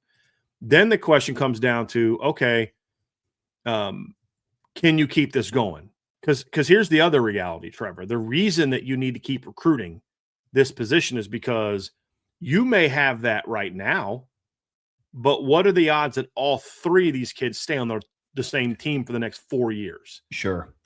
And it could be, somebody transfers, somebody else gets hurt, somebody doesn't pan out. All 3 of those things are possibilities for every quarterback the minute they step foot on campus. Some of them are not going to pan out. Some of them are going to get injured. Some of them are going to transfer. That's the world we live in. I mean, there were 3 kids going into the battle last spring for the starting quarterback job. Only one of them's on campus right now. So let's say next year, let's say CJ does leave. And let's say you go out in 2027 and there's a battle. Who knows what the rules are going to be at that point in time when it comes to, who can transfer, who can't, whatever the case may be. But, let's say somebody says, hey, at the end of the year, like, all right, it's this guy and this guy. And, you get a 27 quarterback and then you go into the fall and that guy that lost the job next spring, one guy transfers after the 26 season because he knows he's not going to win the job. 2 guys battle. And then, one guy has to stay on the team, kind of like Kenny did last year. But then he leaves afterwards, and then you've got your starter. And then what's next? We're back to the same place we are now. You want to make sure that you're continuing this competition and this battle because you are going to lose players. Some guys aren't going to pan out. Some guys are going to get hurt. So it's important for Notre Dame to, number one, develop what's on the roster now. Develop Teddy as best you can, develop Noah as best you can, and develop Blake best you can. I just went from youngest to oldest there. But keep stacking classes. And I used to be a believer, Trevor, in kind of not stacking elite quarterbacks every single year because you were going to have guys that were going to, leave and it creates an unhappy room. It's like, get a stud, then get a program guy, then get a stud, then get a program guy. And then you can kind of spread it out a little bit. Now it's like you got to get a dude every year because you're going to have the guys that lose the job are going to leave either right after a season or, who knows how they're going to do it. And some of these guys that graduate, there's a little bit more options for them. So you've got to stack them. back to back to back to back. You got to keep doing it. You can occasionally have it's a good player, but 27 and 28, I think, are very important for Notre Dame to show that they can, hey, we're a factor. Take advantage of the fact that you've got CJ Carr as your quarterback. Take advantage of the fact that you're going to have a really high-octane offense the next couple of years and go out and get the absolute best quarterbacks you can in the 27 and 28 classes. Guys that you think, hey, I love Teddy Gerard. He's a stud. Love Noah Grubbs. But go out and get a quarterback in 27 that you're like, but this kid could push those guys and maybe beat those guys out. That's what you should be doing at every single position. Ronnie Dunham and Ebenezer Utade are studs. Go out and try to find some 27 defensive ends that might even be better than those guys. Because either A, those guys are better and they beat them out, or B, they come in, they push Rodney and Ebenezer to play to their best, and then now you've got a dynamic 1-2 punch. You do that at every position. It's the same at quarterback, especially in this transfer portal era. So it's very important that Notre Dame's recruiting continue to be good, and I would argue I would even want it to be even better. And I don't want to get too deep into that because I don't want it to make it seem like I'm selling short the kids are on the roster. There's very talented kids on the roster, but I don't think they got the next CJ Carr on the roster right now. They got very good players, but I want to go out and find the next Dante Moore, the next CJ Carr, the next elite quarterback. Not really good quarterback, but elite quarterback. Could those guys on the roster be that? Maybe. But your goal on the recruiting trail is to go out and find the next great one. And then you get that kid, and then you go do it the next year, and then you get that kid, and then you go do it the next year. That's where I think Notre Dame has to be in recruiting. And it starts really in the 2027 class. It does. Let's talk about the cycle that they're currently in and start talking about Champ Mons. He's somebody that has been a target for Notre Dame for quite some time. He just announced that he's going to be making his commitment publicly on the Pat McAfee show tomorrow, which will be exciting to talk about and exciting to cover, depending on what his decision is. But look, man, this is a kid with a lot of talent and somebody that Notre Dame is making a push for. So this is an interesting recruitment, Trevor, because originally the 27 quarterback was Teddy Gerard. I mean, that was your 27 quarterback. And so when Teddy reclassified, Notre Dame had to get back at it and go after some other guys. And there were some 27 guys that they went after. Obviously, Davin Davidson, who's since committed to Florida, Camden Lapati, who committed to Michigan. And one of the big issues with Camden, because for a while there, we all thought, and I'm not going to well, all those recruiting analysts were predicting Notre Dame, but I knew all along they weren't going to get him. No, I thought they were going to get him too. I think that there was a lot of premature crystal balling and all that other kind of stuff. But I was right there with him, and that was the intel we were getting. And then the thing that ultimately was the decider for Camden was when everyone was on the board, you went after Peyton Houston and you went after Teddy Gerard and not me. He visited last spring. They liked him. They just liked Teddy better. So I'm going to come to Notre Dame, play for a team that didn't think I was as good as Teddy Gerard. I'm going to sign with you and then battle a guy who you thought was better than me, who now has a year head start on me. And I think at the end of the day, that's where Camden kind of struggled with that decision. And I honestly don't blame him. This isn't the same as just, hey, I'm going to compete. This is the same of like Notre Dame didn't choose Noah Grubbs over Teddy Gerard. They didn't choose Blake Hebert over Noah Grubbs, which caused Noah to not be happy about going to Notre Dame. He was in one class, and then, Nolan was in the next class, or Noah was in the next class, and then Teddy was in the next class, and that's kind of how it went. So Teddy wasn't in his feels about the fact that you picked Noah over me, so I'm going to come play for Notre Dame. I'm not going to play for Notre Dame. Teddy was in a different class. He was, 1A, 1B, along with Peyton Houston in the 27 class. With Camden, it's a different deal. And so I understand it. Look, what are the odds that I'm really going to be that guy? And so there were some other quarterbacks on the board, like Peter Bork. If Notre Dame would have offered him, he'd have come to Notre Dame. He's a highly ranked kid. But when Notre Dame started reevaluating the board after Teddy reclassified, there was one quarterback that was at the top, and that was Champ Mons. And I've said in the past, Trevor, at most positions in Notre Dame, you don't evaluate who they like more based on the timing of the offers. There's a lot of factors that go into why they time certain guys. Sometimes you're offering a guy because you have to offer him now to even get in the mix. Other guys, hey, I'd like to offer this kid now, but we think he might commit, and we're not ready to take his commitment, so we have to wait, even though we really like the kid a lot. Not that we like other guys better, but we're just not ready to take a commitment at that position because we only take one or only take two. And then other times, like, we'd like to offer you, but we haven't got your transcripts yet. We haven't got this yet. We haven't got that yet. So we can't offer you right now. Quarterback is one under Gino Guidugli that the timing of the offer tells you something.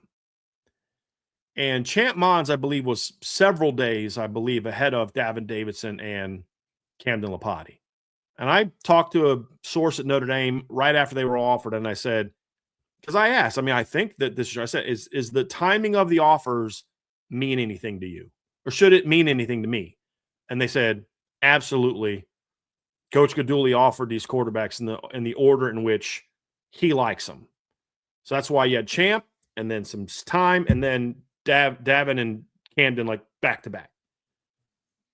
And so early on, Champ was considered a heavy Florida State lean. I don't know how true that was. Obviously, there was a lot of people thought they were going to get Camden.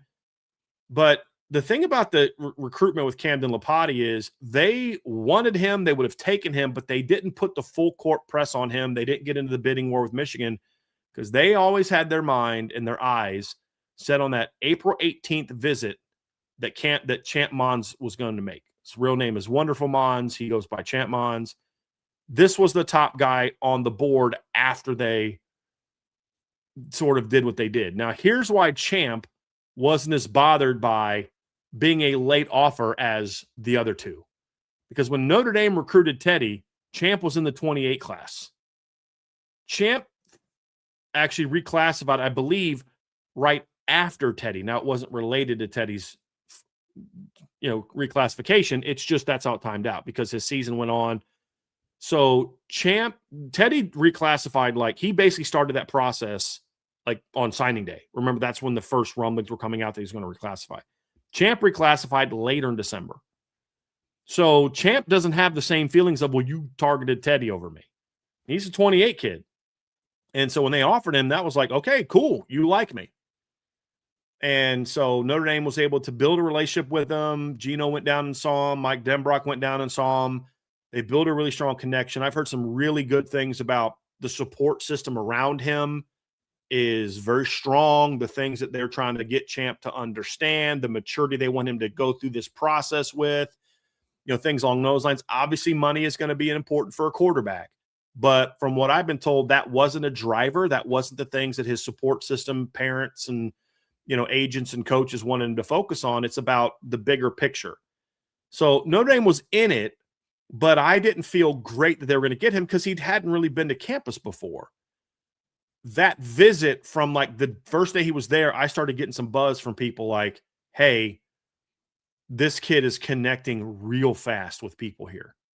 This kid is like, it's different with this kid. And then by the end of the visit, we felt like Notre Dame was a major player for him. Now, he also visited Ohio State around that same time, and they made a big move on him as well. And so he goes into this decision tomorrow with Notre Dame, Florida State, and Ohio State being the teams he will choose from. We'll obviously talk about what it means for Notre Dame based on his decision, but I think we can talk about Champ right now, Trevor, because he is the 27 quarterback they're targeting. If they get him, you're done. If they don't get him, then you got to reevaluate your board a little bit. So let's kind of, let's kind of dive a little bit into Champ as a quarterback, Trev, and just to kind of break him down a little bit. He did miss most of his sophomore year with an injury. He only played 4 games. And he's a very unique player, Trevor. He's got a big arm. We'll break down the film a little bit, but he is a kid that did lose a little bit of development this year. He came back for the state title game. A little bit of Notre Dame connection there. He played at Vero Beach, who just so happened to be the team that Lake Mary beat on a Hail Mary at the end of that game. Champ threw for 189 yards and 2 touchdowns in that game, and it was his first game in a month. So he played in the opener, got hurt, came back in November, played 2 games, kind of re-aggravated the injury, and then didn't play again until the state championship game. So he only threw for 691 yards last year, 7 touchdowns, no picks. A little interesting tidbit about Champ, Trevor. He took over the starting quarterback at Vero Beach as a true freshman. He threw 4 interceptions in the first 2 games. 1 against in the opener and then 3 against Buckholz in game 2. He has played 14 games since then. In the 14 games since then, he's thrown 1 interception. That's it. He's a very mature kid. His game is pretty advanced in a lot of ways. He's a good athlete. We didn't see him run a whole lot this year, but he's a passer that can run, and he's a guy that I think they evaluated and said, "Hey, we like where this kid is at. We think he fits what we can do offensively," and that's why they didn't push too hard for the other kids because they wanted to see how things were going to go with Champ during his visit, and that put Notre Dame very much in the mix for this. So right now, he is their 2027 target. Let's look a little bit of film of him here too, Trevor, because the question with Champ is, okay, does he have the talent to be that kind of game-changing quarterback that can, come to Notre Dame and compete with a guy like Teddy Gerard and a guy like Noah Grubbs and a guy like Blake Hebert? And the film you're about to watch, folks, is Champ Mons as a true freshman in high school. I just want you to keep that in mind. Look at that, just dropping that over the top. Beautiful arm. And the thing you're going to see about Champ is he's built like Noah and Teddy are very skinny. Champ is already listed at over 220. He is a thick, well-built kid at quarterback, Trevor. And you can just see it even his freshman year. Look at him physically. Just very, very powerful kid. Sometimes he'll kind of shot put it like this. He'll speed up his delivery a little bit to get the ball out. But overall, Trevor, I think he's got a really nice, clean delivery. He's a very natural thrower. You see it here. He can kind of layer this ball a little bit. He can throw with power when he needs to. He can change speeds when he needs to. He can put touch on it when he needs to. And these are things he's doing as a true freshman. Like, he's a very talented quarterback. Yeah, he's a very natural thrower of the football. I think he has pretty good footwork too for somebody that's a true freshman in high school. That's one thing that I think he does very, very well. I mean, he's, to your point, can't emphasize how good his build is. Yep. It's a very well put together kid. Zips that ball in there right there. That's what we're talking about, Trev. He can put power on it when he needs to. Yeah. Oh, absolutely. When he makes a decision, plants his feet and goes. There's like a little bit of Jameis Winston to his game a little bit, just overall size, arm power, arm talent. I like him. I like him a lot. Just reading that ball, he's throwing that seam route. He anticipates the guy's going to come open, throws him open. It's a really nice ball. That's the thing you'll see from him even as a freshman, Trevor, is he reads defenses a lot better than a lot of other freshmen. I mean, he does. I mean, his ability to anticipate, to throw guys open is really impressive. And we talked about that when we broke him down the first time when we were talking about all three of the quarterbacks. Like, I love this. Hey, I got to power this ball. I got to seam throw. I've got to put it on a line in front of that safety. If he tries to lead him up the field, that safety's going to pick it off or absolutely, knock his receiver out of the game. Here's another one. You see this. Look at that anticipation. He speeds everything up because he sees, hey, they're running out. That linebacker's there. This guy's going to come open right now. Watch him quickly get in. Like, there's no, oh, shoot, I got to get it out right now. So he speeds up his footwork and just snaps that ball off and gets the guy the ball out in space. That's the kind of stuff you love to see from a senior quarterback, much less a freshman quarterback. And as I said before, this is his freshman high school film at Vero Beach, which is one of the better schools, like football programs in the state of Florida. And he was a starting quarterback for them as a true freshman. He's a very talented player. Oh, extremely. I mean, and I know it's a highlight tape too, but he has a very consistent delivery. I think that's what makes him such an accurate quarterback through this highlight film. But man, the first time I saw this, I think you sent it to me a while ago when we first started talking about Champ Mons, and I just didn't believe you that he was a freshman. Yeah. Like, I didn't believe you that this was his film as a 14, 15-year-old kid. Mm-hmm. It's so impressive. Yeah. I think there's like a couple sophomore clips in here, but he only played 4 games as a sophomore. And so, and I like the thing you said, Trev, is he's a very fundamentally sound quarterback. Like, I don't know who his quarterback coach is. I don't know if it's just his high school coach. I don't know like what it is, but he's very, very fundamentally sound. He's been very well coached. He's got a natural feel for the game. He's a smart quarterback. Like, look at that. It's another example of him kind of saying, hey, I got to quickly get into and out of my cut, get that ball to an open receiver. Timing is important, and you see that. We don't see a ton of him running, so you got to watch game film to really see him using his legs. He doesn't put a lot of that on his film because, as we've said, he is an athletic quarterback. He is a passing quarterback, who is athletic. I think I read this. His dad played like professional baseball, I believe. I think his dad was a baseball player. I could be wrong on that, but I think his dad was a baseball player. Comes from a very athletic family. But here's an example of him as a runner. He is not someone that you're going to necessarily say, hey, he's not a dual threat quarterback, in my opinion, in the traditional sense of like a Bear Bachmeier or something like that. He is a drop back quarterback who's athletic and can make plays with his legs. That's how I would describe him. Like there's Josh Allen's and then there's Pat Mahomes. Is Pat Mahomes an athletic quarterback that can make plays with his legs? Yes. Would you classify Pat Mahomes as a dual threat quarterback? I would not. I would classify Josh Allen as a dual threat quarterback. I would classify Lamar Jackson as a dual threat quarterback, Jalen Hurts, but I would not classify Pat Mahomes in that, even though he's very athletic. And Champ is that. He's more in that category where he will hurt you on scrambles. You know who he reminds me of in that regard? That's how Ian Book was. Ian Book had a lot of run game production at Notre Dame.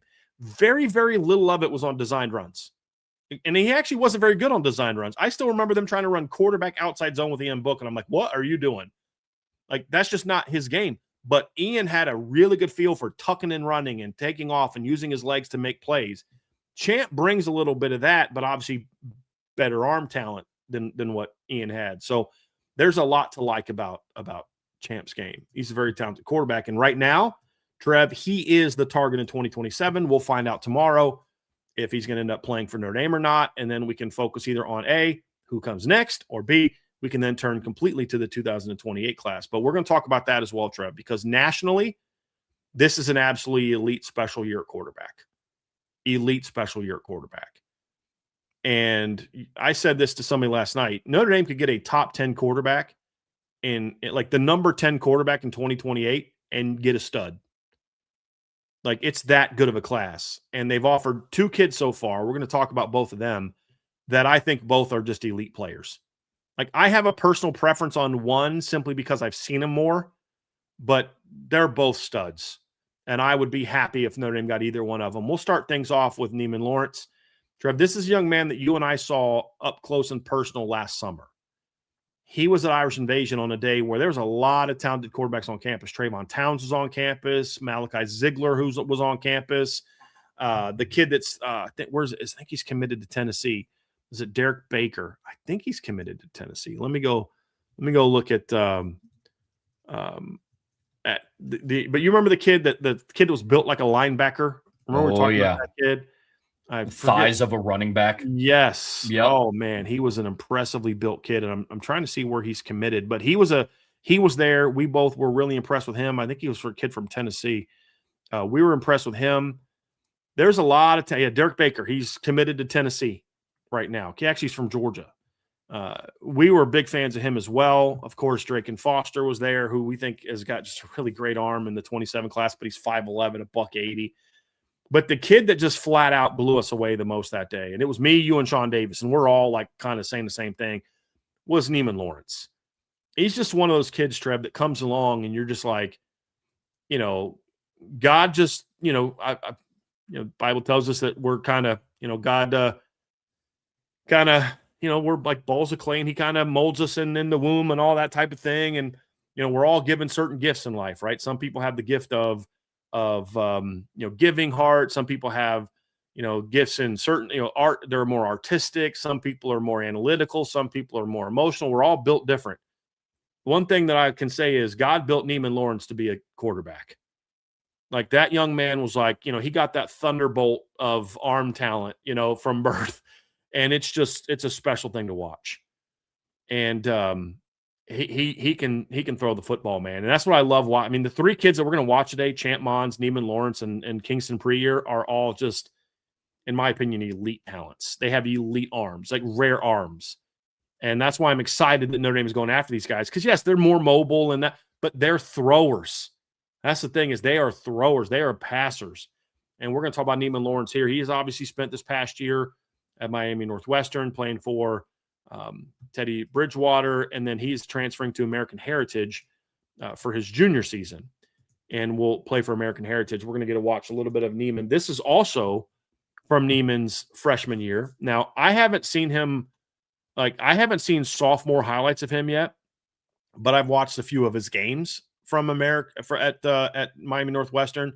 But again, this is another kid whose film we are watching as a freshman in high school.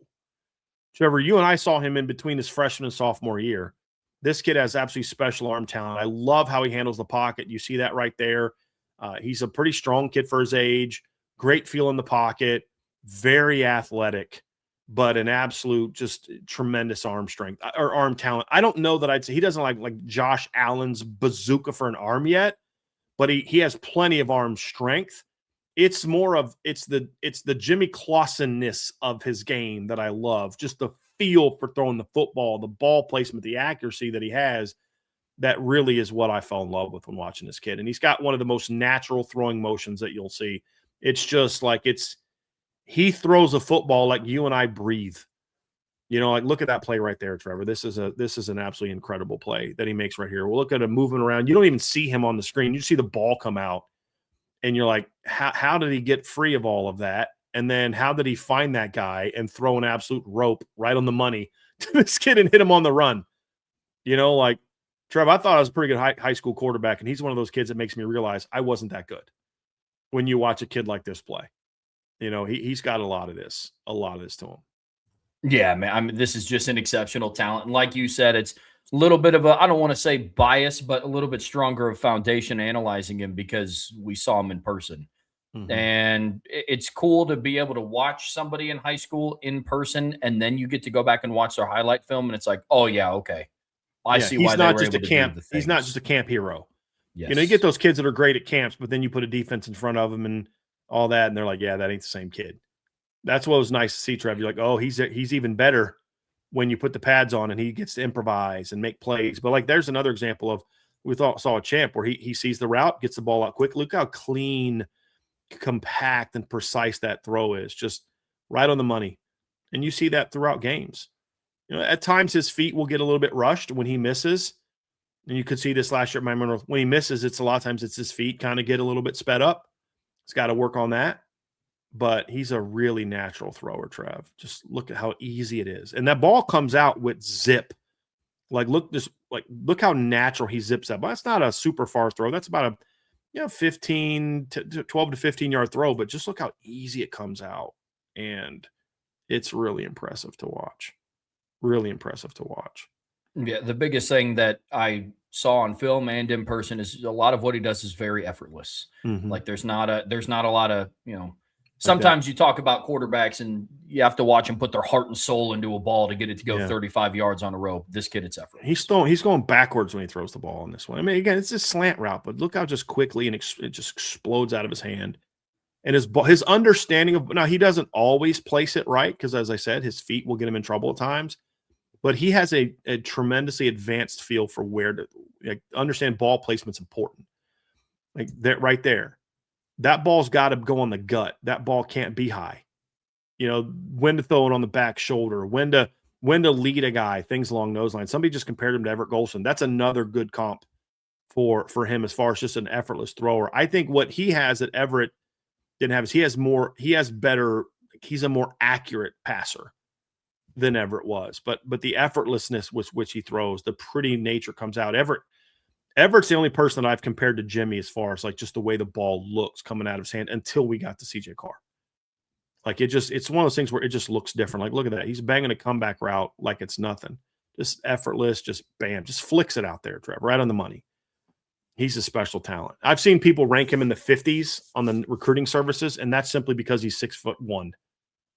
That's it. But I don't know that there's a quarterback in the country, except maybe the kid we see next, that's got better just raw arm talent than this young man. He just lacks he's not 6'3", 215. If he was that, they'd be ranked him number one, in my opinion. But I don't care about that. We've seen Heisman Trophy winners that are 6 feet tall and 5'11". And matter of fact, in the last 10 years, Trev, we've had 2 quarterbacks that are sub 6 feet tall win a Heisman and go number one overall, Kyler Murray and Bryce Young. Yeah. And then what was Baker Mayfield, 6 foot, 6'1"? Yeah. You know, so I don't care about that in college. That may matter to me more if I'm deciding between who was my number one overall pick in the NFL. I don't care about that in college. No. At all.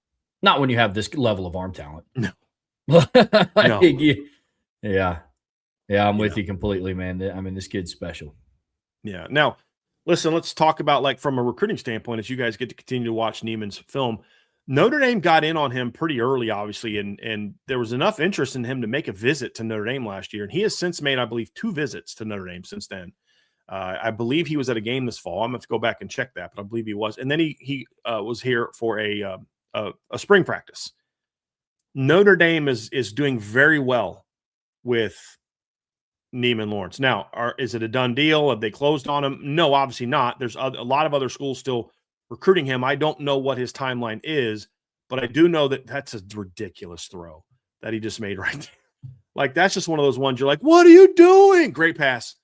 You know, you're like, what is he doing here? How does he even see that guy? And then bam, you're like, that is ridiculous. That's like that throw that CJ made to Mylan Graham in the Jersey scrimmage. Like, how do you even see the guy? Much less accurately throw the ball down the field. But right. Notre Dame is a major player here. It is, like I said, is it over? No, it's not. Has he committed silently? No, he hasn't. Is Notre Dame a legitimate player there? Absolutely. And now it's about, you know, can you close the deal or not? That's going to be the challenge for Gino Guidugli, especially if they're able to get Champ Mons. Because now it's like, okay, there's a stud in two really good players in 26, another good player in 27. Do you really want to compete with that? And I'm hoping that one of these next 2 kids that we talk about, Neiman Lawrence or Kingston Pre, are willing to do that. Because look at that. Like, we see CJ make those kind of throws where it's like you're throwing a comeback with a guy right in between you and the comeback route. So can you put that ball over the top? Do you have the feel for the position, say high and outside? My guy catches it or it's out of bounds. And he shows that. Again, this is freshman high school film for him. He's just effortlessly, Trev. He throws that ball from basically the foot's on the 48.5-yard line, doesn't muscle it up at all. Look at this. Just flicks it and drops it into the end zone perfectly. That is not an easy throw to make for a senior in high school, much less a freshman in high school. But this is a kid that I know Notre Dame likes, and I'd love to see them add him or the next kid in the class. Mind for the game, arm for the game. I mean, he really has everything you're looking for in a young quarterback. Yeah, no doubt about it. Man, I'm excited to watch some of his later film too, especially the stuff that comes out this year, because this kid's exceptional. I'll have to get you access to some of that sophomore film, Trev, that we'll have a chance to watch out. Now let's talk a little bit about Kingston Pre-year. This is another talented quarterback, Trevor, in the 2028 class. And he's another talented quarterback that has visited Notre Dame this spring. He was also someone who was on campus for Notre Dame this spring. What's ironic is they've actually had more 2028 quarterbacks on campus this spring than they have had 2027 quarterbacks. They had 2 27 quarterbacks visit.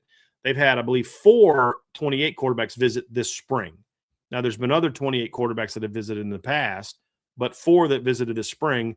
It's Neiman Lawrence, it's Kingston Pre-year, it's Lucas Prock, and Brady Quinn are the 4 that are legitimate, somewhat legitimate targets. There might have been a couple others, but those are the ones that I know for a fact were able to be on campus this spring. So Kingston is a very talented player. Love this kid's film. He's from the state of Alabama, consensus top 100 quarterback.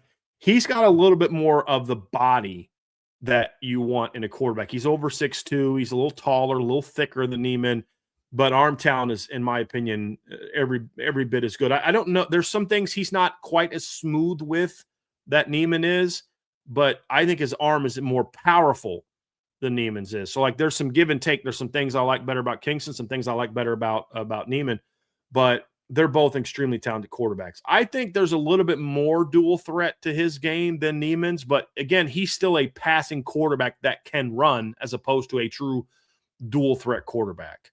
And you see that right here, Trev, making people miss in space, good athlete. He's not like a burner, but he's a very talented thrower, man. Again, another kid with a good feel for the game. Look at him keeping his eyes downfield and throwing an absolute rope for a touchdown. He's got an absolute cannon for an arm. This is a very talented quarterback. Yeah, arm talent is not in question. It's coming back to me now. The first time that we watched this film, this is the one that I zoned out and watched. This is the one that Trevor, I'm like, Trev, you listening, buddy? You got anything to add? And he's just staring at the film, just like, oh, man. And he'll do, I mean, both of these kids have that, Trev. They have that. So does Champ. They have that ability where you just kind of get like, I just want to just spend the next hour just watching this kid on film. And they're all kids that, like, when you watch their highlights, you immediately want to, like, okay, go to game film. Let me pull up game film, because you want to see, oh, please tell me that he does this consistently, and it's not just 5-6 good throws a game and the rest are like missing guys by 20 yards and he threw 4 picks, and you know what I mean? Like, Trev, it's funny. Like, when I was a college coach, we'd go to games and watch kids play, and I remember watching highlight films that kids would send us from a game that I was at. So I'm like, bro, I saw you throw 3 picks. I don't see any of those on your highlight film. Yeah, those 7 throws from your highlight film are phenomenal, but them 3 picks that I saw you throw, that's the stuff I want to study. And that's why you always want to look at game film, not just highlight film. But when you watch the game film of these 3 kids, Champ and Neiman and Kingston, you say, like, okay, this is all there. They show these things consistently. And that's what makes them, in my opinion, top quarterbacks and guys that are high on the board for Notre Dame. I would say that Kingston, in my opinion, probably has a little bit more of a need for some of the technical refinement. Yeah. But his tools are every bit as good as the others. You know, I mean, last year's a true sophomore, Trev. He threw for 3,026 yards, rushed for 518 yards, threw 34 touchdowns, only 5 picks, a little bit lower completion percentage, because what you'll find when you watch game film is he will have some just misses that are on him. But he's a sophomore in high school. You know, like, if you're a quarterback coach worth a grain of salt, then you can take that and coach that up by the time he gets there, even assuming it doesn't get coached up in the next 2 years of high school. Yeah. You know what I mean? But, man, just absolute big-time arm talent right here with Kingston. And look at that feel. I mean, that's that when they say, like, a quarterback has eyes in the back of his head. They don't. But it's that feel for pressure. You've got that peripheral to see this and then climb like that, keeping his eyes downfield and then make a throw like that. Guys, that is a rare – all that – the whole play is just, like, that's just not normal. That's not normal. Yeah, this is a kid with exceptional arm talent, and he knows it, but he's not dumb with it, which is something that I appreciate. Like, there are times where you see big gunslinging quarterbacks that have very powerful arms that put the ball into harm's way, and he doesn't. That's why he only threw 5 picks last year. Exactly. I mean, he didn't throw 32 touchdowns and 12 picks, and you're like, yeah, he's going to try to fit a couple in the triple coverage to get picked off. Do 5 picks. He'll miss. Like, he'll just miss, and you're like, dude, you can't miss that. Like, kind of like Blake Hebert. He's a little bit more advanced than Blake, but it's kind of like that, you know. But when he misses, it's missing, and it's like, no, it's not getting picked off. Right. Because, like you said, he's a pretty good decision maker. The thing I like about all 3 of these kids is, Trev, where you can miss on a quarterback, where you watch a highlight film, you're like, this kid is a freak. Is then you go watch game film, you're like, he doesn't read a defense, he doesn't do this, he's just a great athlete. He doesn't have the feel for the game. We've seen a lot of guys like that over the years that had great arm talent, but didn't necessarily have great quarterback talent. Sure. And the thing I like about these 3 kids is we're talking about Champ Mons, and you talk about Kingston and obviously Neiman, and we're going to watch a little bit of Lucas Prock here as well, is they have the mind for the game of football as well. They're quarterbacks. They're not great talents that are learning to play quarterback. They're quarterbacks mentally and how they carry themselves with great talent. And the same thing is true for Lucas Prock, who is the one northern kid on the board. He's from New Jersey. He goes to the Hun School in New Jersey. We're going to bring him up next. But he's another young man that visited this spring that I also think has loads of talent. He's the one that I would say is the most dual threat. He is a guy that I would view as a dual threat quarterback. And I'm curious if you guys agree with me. Now, he's a very good passer. His numbers show that. He's got all the arm talent as well. What I think that Lucas does is Lucas doesn't quite have the power that the other 3 have, but he's more, in my opinion, of a true dual threat quarterback. And he's the most gunslinger. He's the one that will, like, okay, like, you see that throw right there, you're like, okay, this guy he's got some Baker to his game, some Johnny Manziel to his game. It's just like, that's just a stupid throw. Oh, touchdown. You know what I mean? Like, he'll have some of that. And some of that, to a degree, you got to harness. But what I like about him is, even though he doesn't have necessarily the same arm talent, I think he can do some things as an athlete and as a runner that I really like. That I think he's more of a dual threat than those other 2, where they're passers that can run. He's a passer that you might actually, if he fills out properly, do some things with in the run game, and he'll look to scramble a little bit more. That's kind of my feeling on Lucas. But he's another guy with a lot of arm talent, a lot of proven production, a lot of strength. Like, he didn't handle the pocket well there, but look at the strength to bounce off of it. that's some things that you really like. There is some definite Johnny Manziel to his game. Yeah. For sure. Yeah. We're just like, dude, no, Lucas, what are you doing? Oh, touchdown. It's like, what are you doing? What I told you, what I coached you up to do. What kind of throw is that for a touchdown? Go us. Yeah. I mean, he's got a lot of that to him, Trev. And he'll harness that himself as he gets older. I mean, to be honest with you, but there's a lot of tools here as well. I'm with you though, but between the couple others that we watched, between Neiman Lawrence and Kingston Priere, that he doesn't have just the raw arm power that they do. Right. But I think he does a good job with timing. Yep. I think athletically he makes up for some things. This is my first time watching this kid's film. Real clean mechanics, real natural throwing motion. Yeah. Just doesn't it, and we're comparing him to two guys that we think are elite players. He brings a lot to the table. It's just when you're evaluating, it's just a little bit of a difference, but he can make all the throws already as a sophomore as well, Trev. He's a really good football player as well. Yeah. Oh, absolutely. I think he's somebody that we could see like with guys like Kingston and Neiman Lawrence. Like I don't see like a big physical jump coming for some of those guys the way that I think one could be coming for this kid. Yeah. I think getting a year older, 2 years older, that's really going to see. I think that's when you're really going to start seeing some of the arm talent pop because it's there. He has a great feel for the game, knows how to place it, knows where to place it, and when to throw it. Like that throw right there is an absolute, that's a great throw right there. He throws the back shoulder. It's not a floater, but it's not a bazooka either. It gets up and down quickly. His guy's going to catch it or nobody does. These are three big time quarterbacks, Trev. They really are. And they're all on the board for Notre Dame. I don't believe Lucas has been offered yet.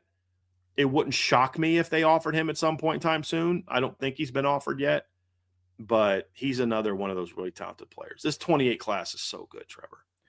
It really is a great class. He has pretty good footwork for somebody that's the closest of the dual threats. That's another thing that I get concerned about when you just have a really athletic guy at quarterback. It's do they get away with certain things because they're just that much of a freak athlete? But he has pretty clean footwork for somebody that's. Yeah, he does.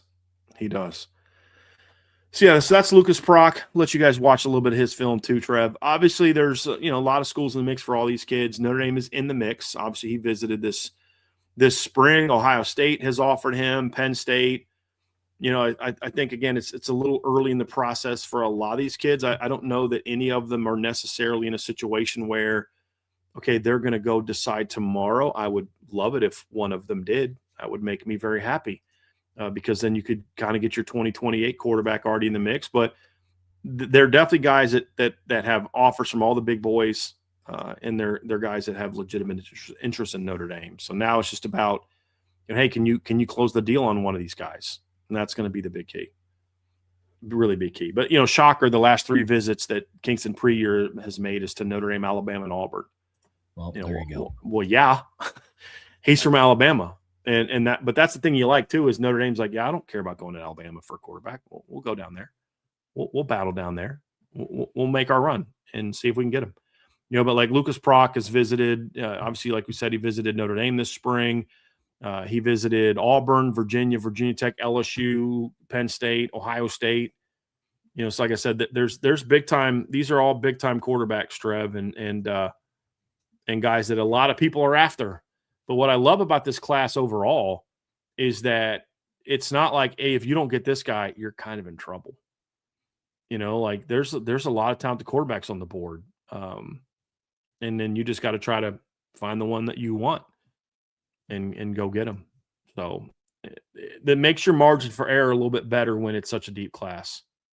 You can miss on this guy, and still get that guy, and you're pretty flipping good. And it's kind of like when Blake Hebert came out. You missed on Deuce Knight, and he flips late, and so then you go get a guy like Blake Hebert. Hopefully this time it won't come to something like that, but a lot of talented quarterbacks in the class, no question. It's just, can you close on them? That's going to be the key. It's going to be the key. So that, Trev, is sort of a quick look at the 2028 class, and the reality for Notre Dame is obviously, with Champmon's tomorrow's decision, you got to close there. If you close, good, you're wrapped up. You can put all your efforts into the 28 class. If you don't close, then you move on to the next one. I like where Notre Dame is at going in tomorrow. We'll see, what he announces on the Pat McAfee show. I don't know when he's going to announce yet. It's most likely going to be during our show. If it is, then we'll talk about him and have some fun breaking that one down if that's the direction it goes. If not, then we'll talk about what's next for Notre Dame at quarterback 27 recruiting. But I love the fact that they're already on 28 because at the end of the day, Trev, we talked about this. If they didn't get a 27 quarterback, it's not the end of the world. I want one because I want another talented quarterback, but I only wanted one that actually could come in and compete. I wanted one of two players in 27. A guy that's an absolute dude that can come in and compete with Teddy, Noah, and Blake. He's that good. Or I wanted a really good program guy, like we talked about with like Drake and Foster, who's going to come in and not compete for a starting job. He's going to be a program guy. He's going to be there 4 years. He can run your scout team. He can do a lot of good things and be a great teammate and all that. Give me one of those two. Don't give me some solid quarterback that's going to transfer in a year because he knows he's not anywhere close to the other guys that are on the roster. You want a guy that can say, hey, I'm good enough to compete with you. 28's the year where it was even you had to hit it there if you were going to kind of really get this thing rolling. So if you can do both, that is where Notre Dame now announces themselves as we are an elite quarterback recruiting program. That's what's at stake for Notre Dame at 27 and 28 is can you say we are an elite, not just at developing quarterbacks, which this year could show, and not just CJ, but CJ, Kenny, and Steve all go out and play well. That's going to make it easier for you to recruit because you can say, hey, man, come here. We think you can battle. We think you compete for the job. But here's the deal. If you don't win the job and you decide to go somewhere else, you're going to get developed to a degree that you're going to be able to go somewhere and compete. And teams are coming to our place looking for our quarterbacks. So if you don't win the job here, not that you necessarily say this, but I think it can be part of like, hey, look, man, you're going to be a starting quarterback if you come to Notre Dame. It may not be a Notre Dame, but you're going to be a starting quarterback somewhere. But what you learn playing for us is going to help you thrive at Syracuse, at Kentucky, at wherever else. But what it says is like Notre Dame will go get who they want at quarterback. And they've now emerged as that team at quarterback, and they have not been that for a long time. That's what 27 and 28 could prove if they can close on the guys that we hope that they can close on. Do that, and now, Trev, your quarterback room takes a backseat to no one, not just now, but for the foreseeable future. Brian, in the final part of today's show here in the Irish Breakdown podcast, brought to you by our friends over at FanDuel, we got a daily mailbag to take us home. Finally got it right. I've been calling it a Friday free-for-all mailbag all week. So it's only fitting that the day before Friday, I finally get it right. But we have a daily mailbag to take us home today, and we spent a lot of time talking about quarterbacks. So send in your quarterback questions about Notre Dame. There's some national ones in there about recruiting. So future potential Notre Dame quarterbacks, get those all in. Put an MB for mailbag or mailbox emoji before your submission. Lets us know to set that question aside. And super chats, like always, get bumped up to the top. We'll quick kick things off, Trevor, with Black Irish. He actually thought we were doing quarterbacks yesterday because he remembered what the original schedule was. So he got some really good quarterback questions in. He's now back with those questions. We didn't answer the one about Brendan Sorsby yesterday, but we got some other ones. And start with this one. Which team on our schedule has a quarterback room that compares to Notre Dame's? So I don't know that there is one. And here's why I say that. Miami probably is the closest. But when you look at Miami, Trevor, obviously part of the reason they keep going to the portal for a quarterback is because they haven't been able to land a high school kid that, for whatever reason, they think is ready to be their CJ Carr. If they had a high school kid that they thought was ready to be that guy, then they would have gone for that guy.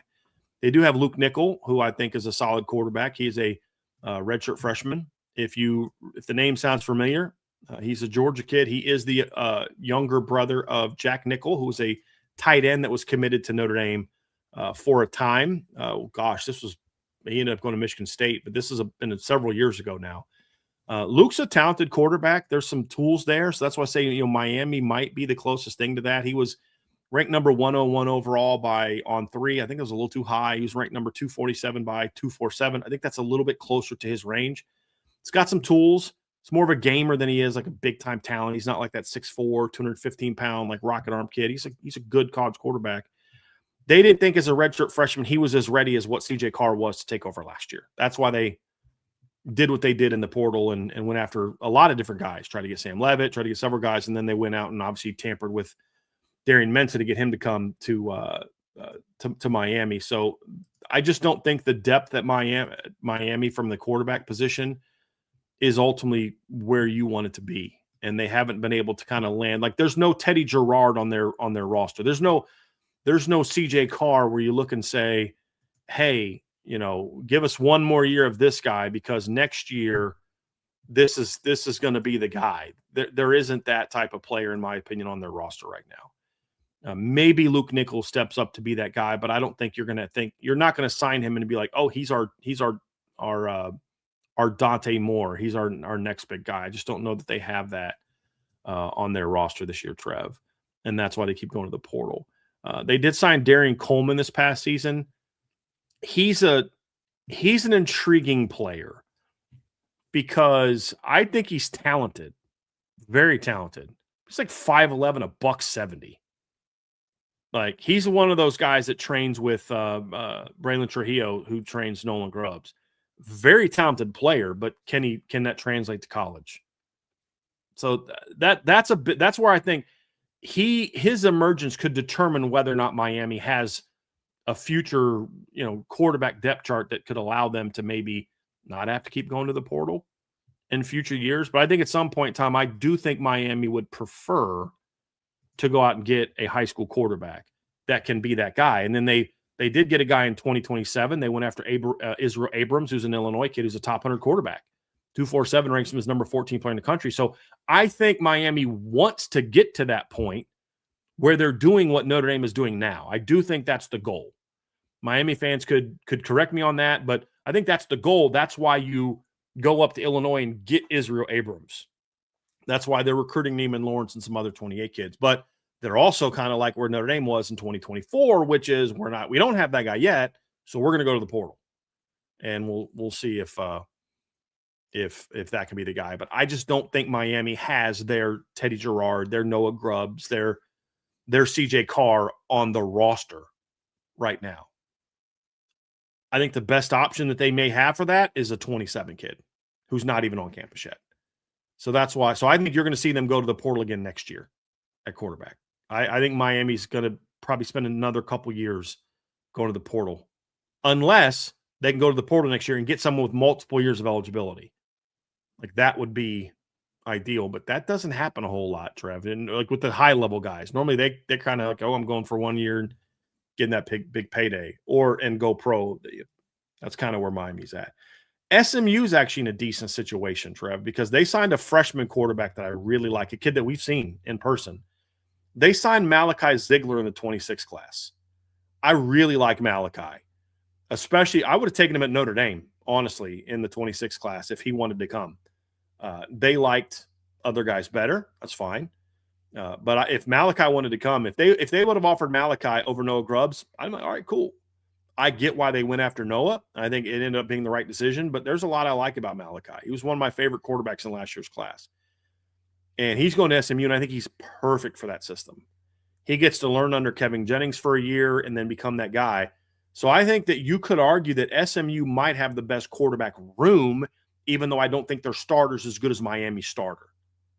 And that's why I say I kind of lean towards Miami, because I think that you could say Darian Mensah, you could argue, I don't think so, but you could argue that Darian Mensah's in that CJ Carr top 5, 5 to 8. Well, actually, I wouldn't argue that.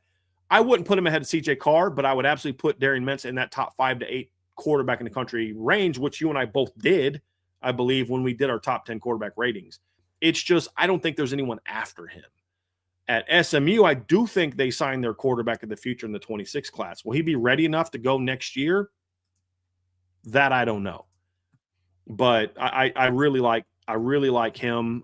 He won't be the backup quarterback this year. They have a redshirt freshman named Ty Hawkins. Yeah, who's a talented kid that is kind of there if he's next in line. So I would actually probably lean towards SMU as being a team that you could look at and say, we know who the starter is. They got a couple really talented young kids are going to battle it out next.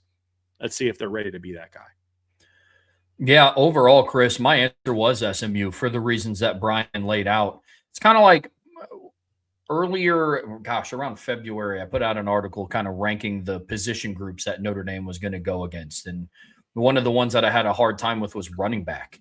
And it was between BYU and Miami of like, okay, which one's the better one? Because I think between Miami and BYU, I think LJ Martin has the best running back of the three. But as a room, Miami had the better running back room. No because question. they had Mark Fletcher and Shamar Brown. And so that's how I view this a little bit to varying degrees. I don't think the gap between Mark Fletcher and LJ Martin is as far as like Kevin Jennings to a Darian Mensah per se, but that's how I view it. I'm going with SMU on this one because I think their room as a whole is better. Miami and also closest to Notre Dame. Miami also signed a 26 running back that I like, Trev. His film is really impressive, Javian Mallory. He just doesn't have the juice that like Jonas Walton and Javian Osborne had. But man, he's a really natural runner. He reminds me a lot of, he's not as big, but he reminds me a lot of very comparable running style to like Audric Estime. Okay. So they're doing well at running back. Somebody asked me about Israel Abrams. Do I like Israel Abrams? So I haven't seen him in a game yet. Sean has. I like his highlight films a lot. He's got a very live arm. So yeah, I like that pickup for Miami. But again, my opinion is based off of just highlights.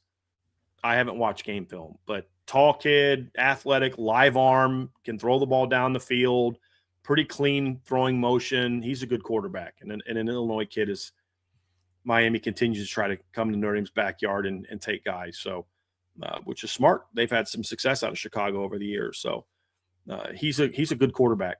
He's a good quarterback. He just needs to be developed. Yeah. And that's why I say I don't think he's someone who you're going to like bring in and start as a freshman and maybe not as a redshirt freshman, but he'll have a chance if he works at it to eventually be the guy at Miami. Certainly. Let's get a couple more from Black Irish since he was so ramped up for the quarterback questions yesterday. So here's another one. What do you see as the biggest area of improvement for CJ Carr before he becomes an elite quarterback? If I could say one thing, of the things we talked about earlier, obviously, going through progressions better, manipulating the pocket better, letting loose on the deep ball. If I can only change one, and this is why I wanted to bring this up, Trev, because I could say, well, we already talked about that. But he said the one thing, and I'm curious if you agree with me or not on this. If everything else is the same, but there's one area he's a lot better at this year, it would actually be how he handles the pocket.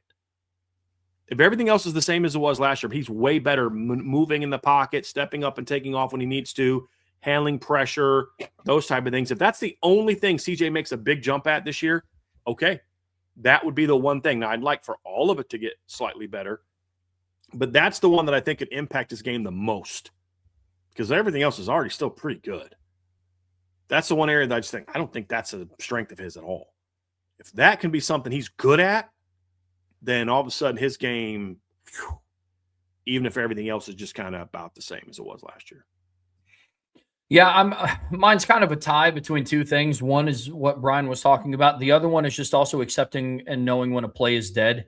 When you're a quarterback like CJ Carr and you have the physical abilities that he does and the mental aptitude for the game, you have plays like the no-look pass touchdown against Miami, and you also have the red zone play against USC. Now, I think him growing in that, and not from an aspect like just take what the defense gives you, because like with CJ, there's always going to be an aspect of that gunslinger to him of not forcing passes, but trusting your abilities to walk in that gray area of making a great pass versus putting it in harm's way type of deal. But for him, I think the biggest area of improvement is either what Brian said or knowing when a play is dead and just accepting it's like, hey, we're in field goal range. You don't have to run around in the backfield for 15 minutes to try to force a pass and it ends up getting picked off. We saw that happen against NC State. We saw that happen against USC. So limiting those, I think, will be a big factor to his game as well. I agree. Let's get to strikers for Irish. If we didn't have CJ Carr and you could pick any quarterback to replace him, who would it be? Dante. Yeah, Dante Moore. Just because Dante is the guy that's most similar to CJ in style. if I couldn't have him, probably lean towards Arch, because then I just say, hey, lean into the dual threat aspect of it, the mobility of it, and just throw the ball down the field and probably go Arch after that. But Dante would be my first choice. Yeah, I'd go Dante, then Arch. And then after that, that's a good question. After that, yeah, I'm just glad we don't have to. Yep. I'd figure go that Dante, out. then Arch. Yeah. Period. Sentence ends there. Yeah, that's where I'm at. Yeah. Yep. From Tommy Guns, if the unspeakable happens, causing CJ to come back next year, how many games would he have to get through in order for you to comfortably believe the number 2 can get us the rest of the way through? Oh boy. I mean, the reality is the difference between this year and last year is last year, if you could just get through the first 2 games and something bad happened, you're kind of okay until the playoffs. This year your big games are at the end. Yeah. I mean, so you'd have to get through game 9. You know what I mean? Like, I can trust the backup to beat BC's, SMU and Stanford or Syracuse. But I don't know that your backup quarterback can beat Miami. Maybe. I'd just be a little bit more nervous about that. I think your backup quarterback can go on the road and beat BYU because, again, I'll keep saying it. I just think Notre Dame's a bad matchup for BYU. If they're the team we think they're going to be, Trev. Because I don't think BYU is going to be better than Notre Dame in the trenches. And Notre Dame's more athletic. And that's what their kryptonite was against Texas Tech last year. Texas Tech could beat them in the trenches and then also out-athlete BYU. And that's why neither of those games were competitive at all. And Notre Dame will have the same advantage over them. The only advantage BYU will have is location, which matters, but it's just Notre Dame is a terrible matchup for BYU. Notre Dame would have to not play well to get beat by BYU, which is possible. But I don't see that. So I would say that the one that would concern me the most is Miami. But at the same time, if the unspeakable happened, you'd hope it would happen earlier rather than later, because then the quarterback would have – I don't want him to, okay, last 3 games, okay, if it's going to happen early so the quarterbacks they can get the Rice game in and Michigan State, Purdue, and Stanford and North Carolina, get all those games in before you have to play some of those other teams. Because if you get through the BYU game, it doesn't give that quarterback a whole lot of breathing room. You take a bye week, and then you go right into Navy, then Miami, then BC, then SMU, then Syracuse. It's not exactly like a great pathway, but hopefully we don't have to deal with that. And then this kind of follow-up from Tommy, I think I'll bring that up right next because I think it kind of builds on what he just said. How many teams, including pretenders, could survive a season-ending injury to their starting quarterback, and who would do it best? Well, I mean, front runner in this conversation for me is probably Oregon, because they have a quarterback that has started now 2 years in the Big Ten, including and he's got some arm talent. I've always felt Dylan Raiola was overrated as number 1 quarterback in the country, but he's still a top 50 caliber guy. Yeah. So he's not a bum by stretch the imagination. He's got some talent. And he started, to Trev's point, he started 2 full seasons in the Big Ten. Yep. I would go Oregon is probably the top of that list for me. Alabama's in that conversation with Austin Mack and Keelan Russell. It's I view that situation very similar to Notre Dame's last year, where it's hey, if CJ Carr gets hurt, Kenny Minchie's a serviceable guy to come in and win you games. He'll get That's you to the playoffs. Irony of being in a quarterback battle is your number 2 is usually closer to being able to replace your number 1 than if you're not, because a lot of times that number 2 from the previous year has since transferred, the guy that had lost that battle. So Alabama's in that situation now. Will they be in that situation next year? Because one of those guys is going to be gone. Maybe, because they got the Jet kid from the 26 class, and then they're going to get Elijah Haven just committed to them in the 2027 class. But they're in a much better position this year to withstand that. Same thing with Tennessee. Same thing with Florida. Those type of teams will be in a better position. Like Georgia, I think could survive if Gunner got hurt. They've got a couple young quarterbacks. They got a kid from Connecticut that I liked. I'm trying to remember his name. It's the Puglisi, I think is how you say it. Puglisi, something like that. Ryan Puglisi. They also got the Ryan Montgomery kid from Ohio a couple years. So they have some nice young quarterbacks, but I think they're also less quarterback dependent than some of those other teams that we've talked about. Like Oregon's very quarterback dependent. Texas is very quarterback dependent. Texas, I think, could survive with KJ Lacey.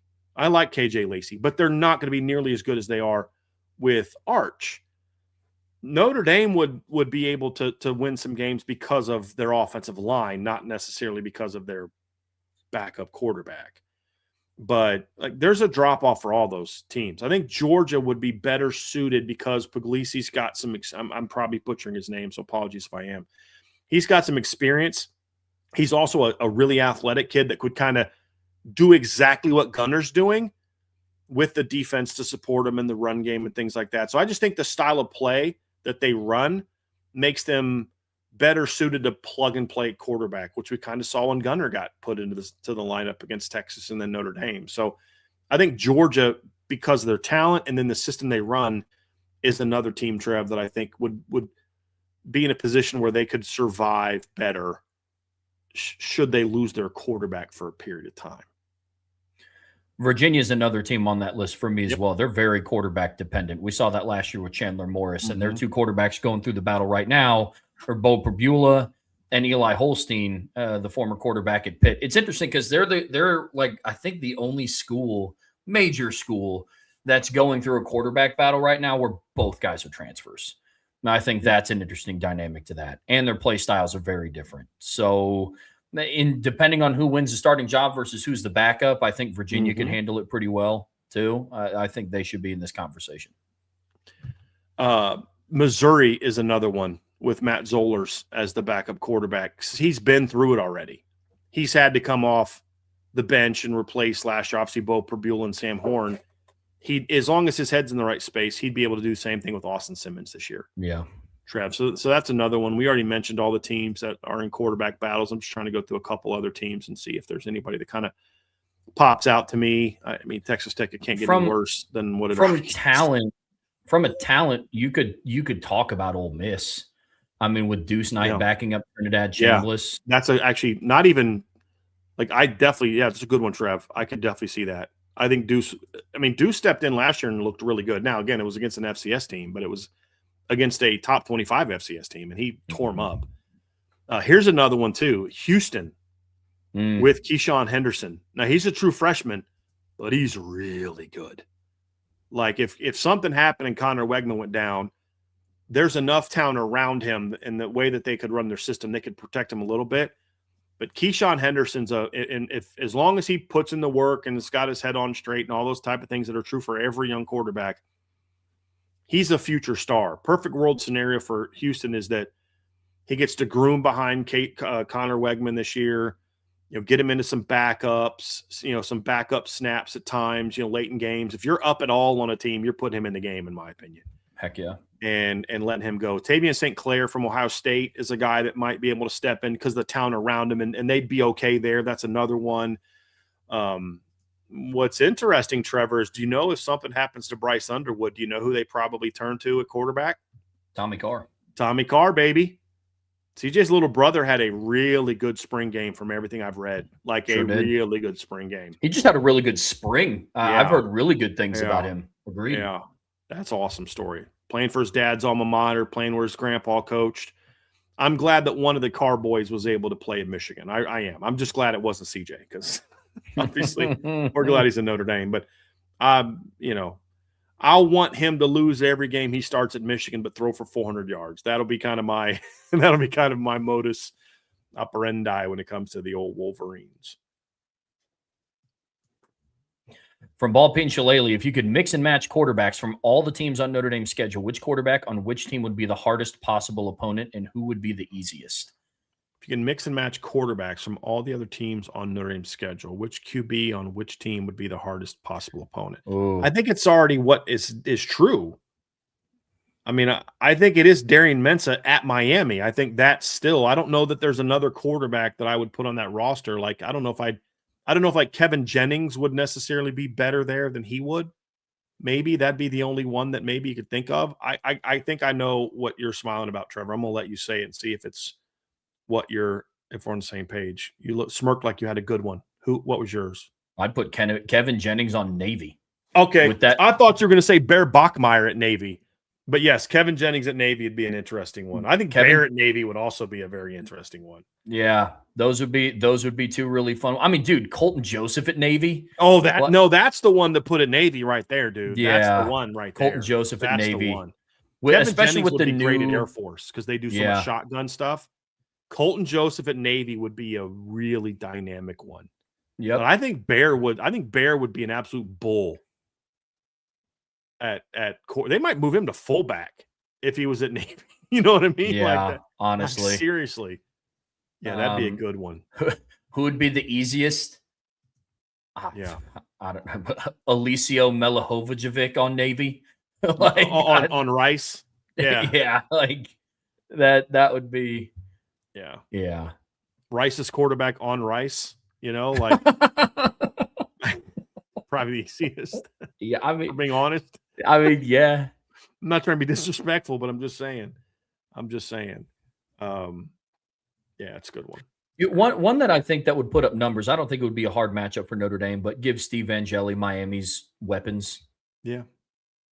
We saw what he did with Justice Walsimon and Daryl Gill and Jonte Cook. Give him Malachi Toney and Vandrevius Jacobs and Cooper Barcotti and Mark Fletcher and Shamar Brown. I think that'd be interesting. Yeah. Yeah. And we've seen Steve on that field before. Mm-hmm. That's where he had his moment in the Orange Bowl. All right, let's go to sine, cosine, tangent. Our guy Tristan. Let's go to this one. Hypothetical. It's the 2023 offensive line and receivers. Would you rather have Riley Leonard or Deshaun Kaiser? Riley Leonard by 1,000 miles. A, you'd have leadership. B, Riley Leonard and Audric Estime in the same backfield. Yes, please. With Jeremiah Love and Jadarian Price also. Yes, please. With Joe Walton, Blake Fisher blocking. With Zeke Correll blocking. Yes, please.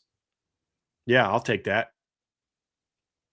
Yeah, some jet sweep power reads with Chris Tyree running the jet sweep and Riley Leonard keeping the ball. Yes, please. Yeah. Like that's not even that's a no-brainer. And not even because he's a better leader. Like that's a big reason right there. But even if you just look at, you're not going to drop back and hurl it all over the field with Deshaun, because you couldn't do it with Sam Hartman. So give me the guy that makes the run game more dangerous. That then opens up the passing game because you're going to get more one-on-ones. Absolutely, Riley Leonard. No, Riley Leonard showed that you can take an okay receiving core to the national championship game. Deshaun Kaiser needed a better receiving core to be successful. It's a no-brainer for me.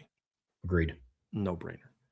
And if you were to say, who would I rather have, Malik Zaire or Deshaun Kaiser, I'd take Malik for the same exact reason, because then you'd have that. You'd at least be able to run the football. You'd absolutely be able to run the football. There's no doubt about that. From S. Yerbick? I think it's Yerbick, yeah. Okay. Yeah. Who are your top 5 Notre Dame quarterback starters since 2000? In no order, I'm just going to name the 5 because I'm just going to go kind of in order. I would go Brady Quinn, Jimmy Clausen, Riley Leonard, CJ Carr, and Ian Book. That'd be my 5. We didn't see enough of Malik.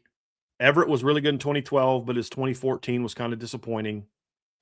Deshaun, again, I need a quarterback that's a leader and is going to not turn the ball over as much.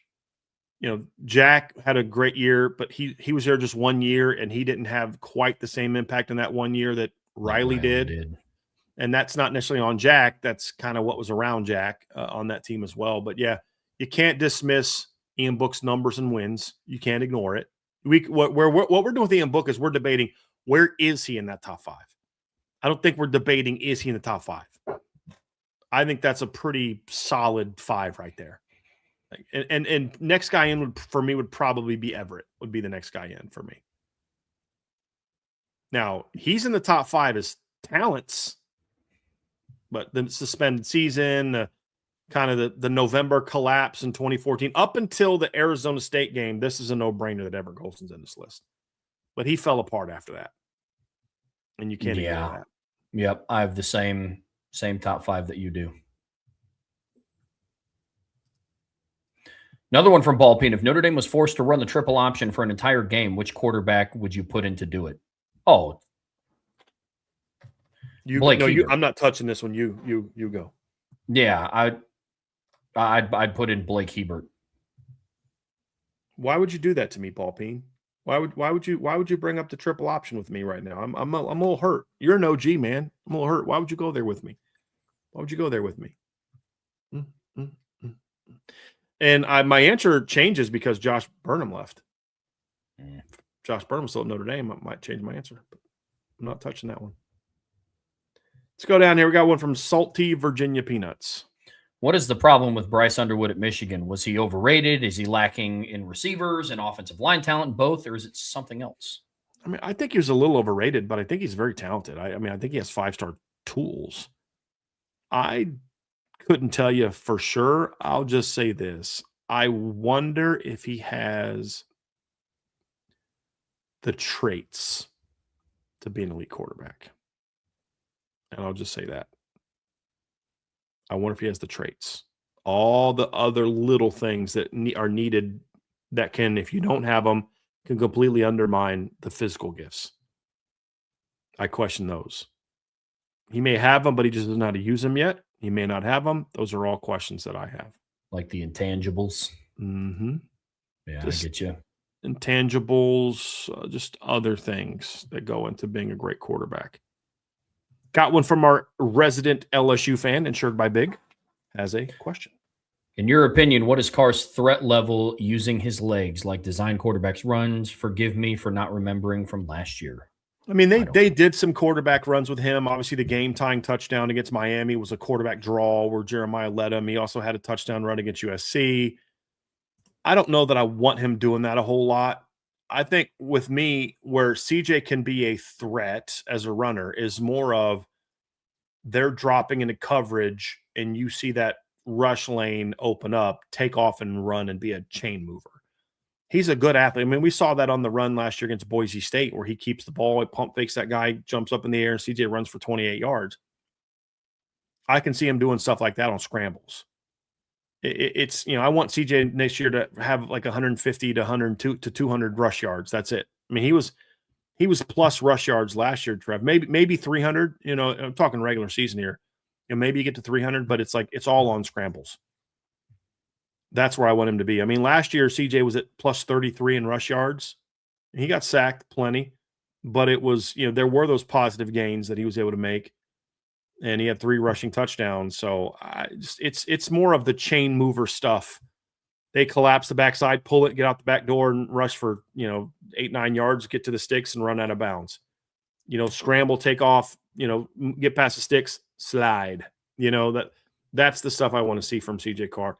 He's not what Trevor Lawrence turned into in like 2019. Like, there's not going to be that game where, in my opinion, CJ just like puts the team on his shoulders with his legs the way that Trevor did against Ohio State in 2019.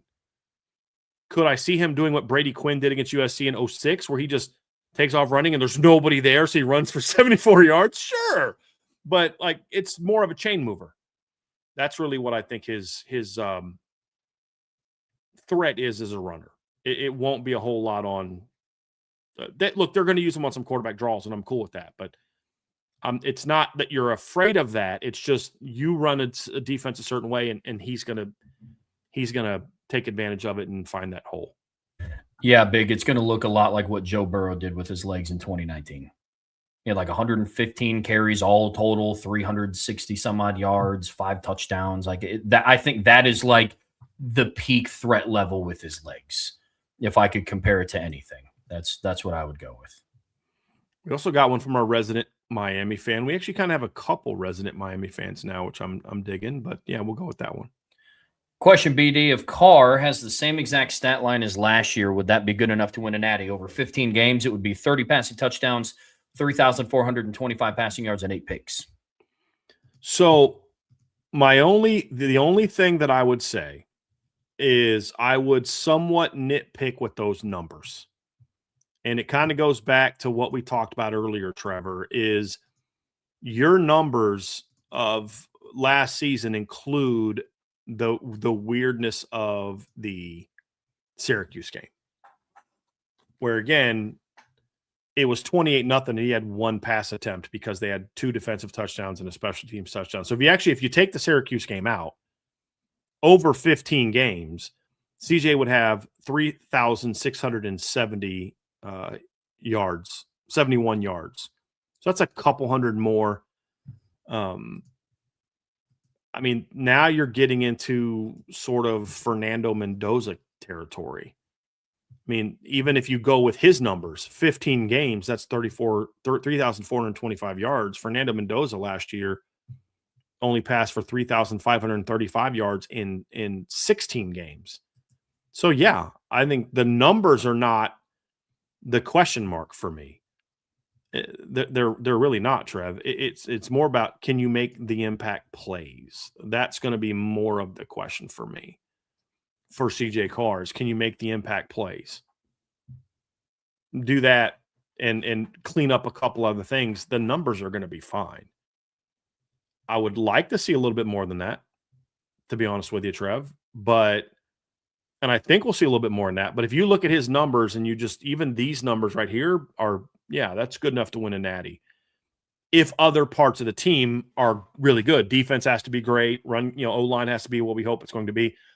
I don't know that those are numbers that necessarily put you on your shoulders and say, hey, follow me to victory, unless the numbers are tamped down by the fact that literally 5 times in the regular season he didn't play in the second half, or threw like no passes in the second half. That's possible. I mean, there will be games, Trevor, where we could see CJ Carr only pass for 215 yards, but you're like, dude, he didn't throw a pass in the second half. He played one series in the second half and didn't play. Like the Arkansas game. It's a perfect example, Trevor. In that game, let's pull up CJ's numbers against Arkansas. He passed for 354 yards. It's a pretty good day. He was in the 290s at halftime of that game.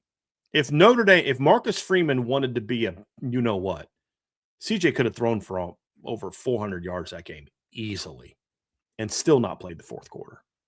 You know what I mean? So there's going to be some of those games as well. And like, those numbers are fine. I would need more context to the numbers, but those numbers can be part of a championship winning team, assuming, but here's the deal. With those numbers, you need other parts of your team to be really, really good. Yeah. That's the thing. Short answer, are those numbers good enough? Sure, but you also can't have the 45th best rushing attack in college football and throw for 30 touchdowns and 3,400 yards to win a natty. I mean, to Brian's point, but we are also 2 guys. I don't think Notre Dame is going to have the 45th best rushing attack in college football. It will be significantly higher. So, yes, all encompassing, they could be good enough. Yes. Mm-hmm. Let's get to it. We had a super chat down here, Trev, from our guy Charlie Weiss's last belt loop. Appreciate the super chat, Charlie. Ian had a beautiful long ball. I wish he used it. That was a beef I always had. I think one of the biggest misnomers about Ian Book is he just didn't have a really talented arm. He just, I'm like, I actually think Ian had a really nice arm. I think Ian wasn't always the best at like progressing through things. And I think there's a lot of times Ian was just not willing to pull the trigger. But when he threw it, remember that throw he made to Braden Lindsey against Navy? That was a bomb. An absolute bomb.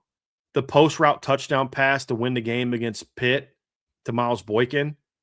The back shoulder throw he threw to Miles Boykin, to beat LSU. Like, that was and what's funny is that wasn't even the best throw he made that game. The cover 2 hole throw he made on the left side of the field I think that drive ended with Michael Young catching a touchdown pass. Like, that was the even more impressive throw of that game. Like, Ian made some great throws. It just, he didn't always process the way you wanted.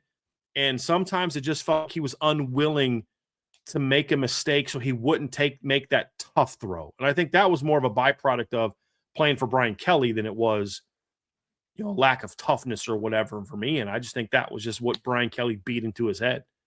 And I don't think he was ever able to get out of it. I don't think he ever was one to kind of get past that. And I think that's what hurt him in the NFL. But I think Ian had a lot more arm talent than people give him credit for. But you are correct. Ian had one of the prettiest deep balls you're going to find for a Notre Dame quarterback. I mean, Jimmy, Everett, CJ, Ian's not too far from there. He doesn't have the arm power of some of those guys, but yeah, he threw a pretty deep ball. There's no doubt about that. No doubt about that. Here's another one from Scott Urbick. This is an interesting one. Let me read this one, Trev, because I want to get your opinion first. I'm going first on a lot of these. So let's have you start with this one. Who is your most underappreciated quarterback since 2000? Tommy Rees. And I don't really have to think twice about it. Like, there's some in there that, like, I think Jack Cohn could fit into that category. That's mine. I think the unfortunate thing for a guy like Jack Cohn is the overall result of the season of 2021. A lot of that fell on like his shoulders, but I thought he was grossly underrated and underappreciated. But the reason why I'm going with Tommy is because I don't think anybody hates Jack Cohn. No, agree. Like the reason why I'm bringing up Tommy Rees is like there's people that like actively go out of their way to be like, no, like Tommy sucked. And it's like they wouldn't have had the season they had in 2012 if it wasn't for Tommy Rees, whether people like that or not. For all of the great throws that Everett made against Michigan State and Oklahoma, the comeback win over Pitt, Tommy had to come in the game and engineer the game-winning drive against Purdue. He came in against Michigan, had a rushing touchdown in that game. Yeah, he came in against Stanford whenever it came out with a concussion. He had to start against BYU. So Tommy played a very big role into it. Like people, and look, I understand why. But people give Steve Angeli more credit for the one drive he had in the Orange Bowl more than they're willing to give Tommy Rees credit for the multiple games he came in 2012. And I'm not really sure the reason why. Like, he was never the most physically gifted quarterback, but I thought he had a pretty good season in 2013. That's just, I think he was very, very underappreciated. He always came in and performed well even before 2012. In 2010, Dane Chris gets hurt and he comes in and, gets Notre Dame's first win on the road against USC in a very long time in a rivalry that USC had dominated up to that point. He was the starting quarterback against number 14 Utah at home.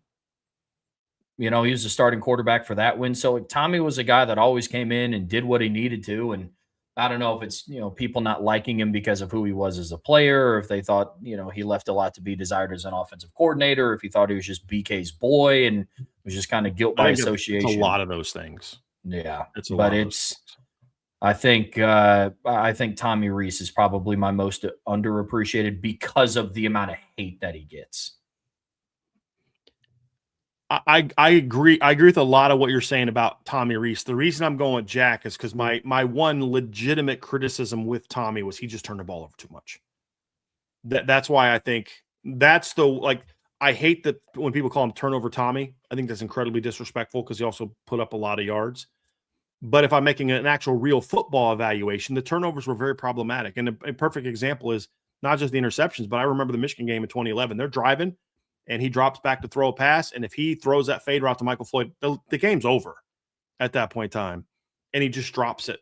And you just can't make mistakes like that in big games. So that's where I felt the criticism of Tommy as a quarterback was valid. But people took it so too far. Like, this guy didn't even belong on scholarship at Notre Dame. And then it turned into hatred.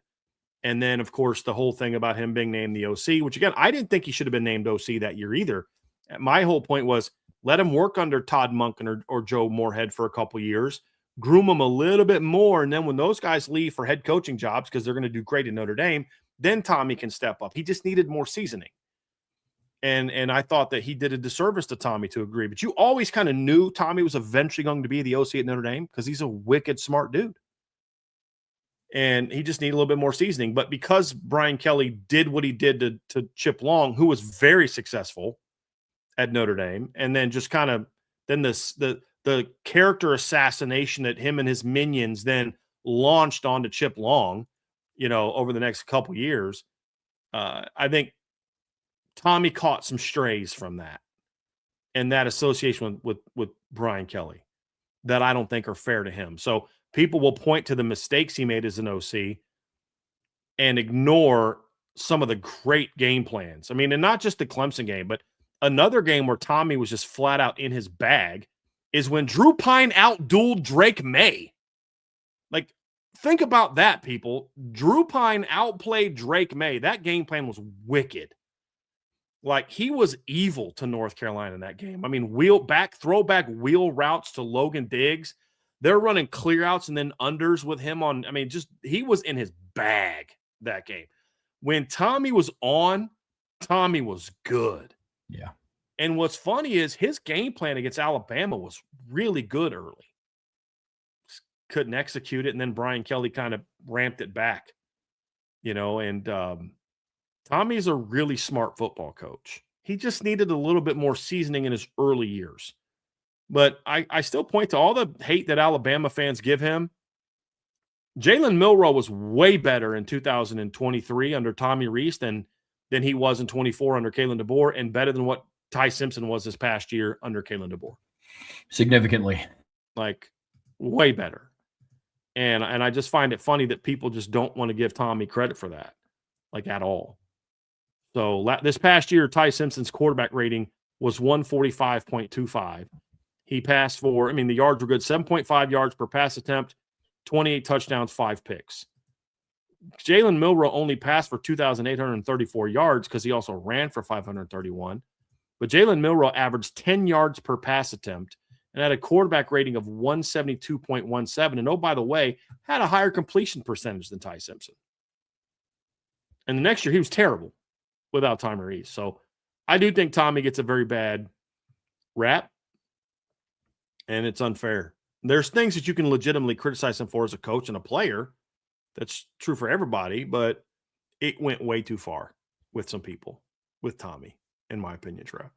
I still think the most underappreciated quarterback is Jack Cohn, because I think Jack Cohn was a lot better quarterback than Tommy Rees was, because he didn't turn the ball over. And Jack just never got the respect, and he didn't play on a very good team either. And went 11-1 on a not very good team. And then mainly they weren't very good because their offensive line was freaking trash that year. It's terrible. And he was a good dude. I think it's the other thing that maybe why some people like Jack more is Jack was a very likable guy. Tommy is a little bit of a prick. And that's why Tommy's successful, because he wasn't a very talented quarterback that kind of had the kind of attitude and ego you needed to go play at a place like Notre Dame. Most kids with his talent level, I'm not going to Notre Dame. I can't play there. Tommy's like, yeah, I can. You know what I mean? And I kind of like that about him, because it's like the scene from Tombstone. He reminds me of me. You know what I mean? With that kind of attitude. So I get it. I get it. From Black Irish, what does Josh Hoover bring to Indiana compared to Fernando Mendoza? They're very different players. Fernando Mendoza was more of a drop back, pro style quarterback, could run the ball, throw the ball down the field, really good decision maker, accurate, not going to turn the ball over, but also not a guy that's going to go out there and gunsling all over the place. That was not really Fernando's game. He was a really good fit for that system, for how they used it. Josh is a little bit more of that kind of shotgun gunslinger. He's going to sit in the shotgun and he's going to throw the ball and he's going to try to fit it into some tight windows, and he's going to turn the ball over on sometimes. They're going to drive you nuts, but that's also going to lead to him making some throws that Fernando maybe doesn't attempt. I think Fernando's overall physical talent is better than Josh Hoover's. I don't think there's a lot of doubt there. I think what Josh brings to the table is a different style of play that you can build around that can help your offense be very successful. If you ask him to be Fernando Mendoza, he's not going to be successful. If you tailor the offense to what he does well, sort of that gunslinger type of mentality, then I think he'll be fine and be very good. Agreed. And then just tamp down on some of the, like, okay, I can live with that one. I can't live with that one. And that's some of the stuff he's going to have to harness a little bit. Yeah. Let's get, here's a good one from Chris. I like this one. I want your opinion on this, Trev. Who has the better two deep in the quarterback room?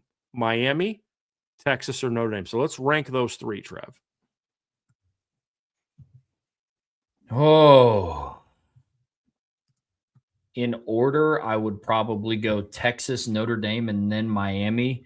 I like the talent of whoever is going to take over for Notre Dame, but it's hard for me to say the two deep when the two deep is not set at Notre Dame, whereas I think the two deep is set at Texas. Mm-hmm. So that would probably be my order, and then I'm putting Miami third for the reasons that we had talked about. They don't have a guy talent-wise compared to a Teddy Gerard or a Noah Grubbs or maybe even a Blake Hebert yet already on campus. I think that guy's going to come in 2027. So, yeah, I would go Texas, Notre Dame, and then Miami. Yep. Somebody in the chat had a great comment that goes back to your previous comments, Rev, and then I'll give you my order. Sloppy Joe said, I also think if Tommy Rees were the OC versus Ohio State in 23, we win that game because he would have fed Audric. 100%. I think the game plan against Ohio State would have very much looked like the one against Clemson from the year before. I agree with you completely. My order is the same as yours, Trev. I was actually curious if you were going to do that. I think CJ's the best quarterback of the three, but if I were to say who am I most confident in as a backup quarterback right now, it's KJ Lacey, who's a very good quarterback coming out of high school. Now, Dia Bell is higher ranked than either of the Notre Dame's two quarterbacks. I don't think he's necessarily better than them, though. Sure. So I think the third string quarterback, I'll stack up Notre Dame's against anybody else's. But if Arch were to go down, if a starting quarterback were to go down, and you were to ask me which quarterback am I most comfortable stepping in and leading that thing, it's KJ Lacey at Texas. So that's why my order is the same as yours. Because he said room. If you were to ask me who has the best quarterback, I'd go CJ, Arch, Mensa.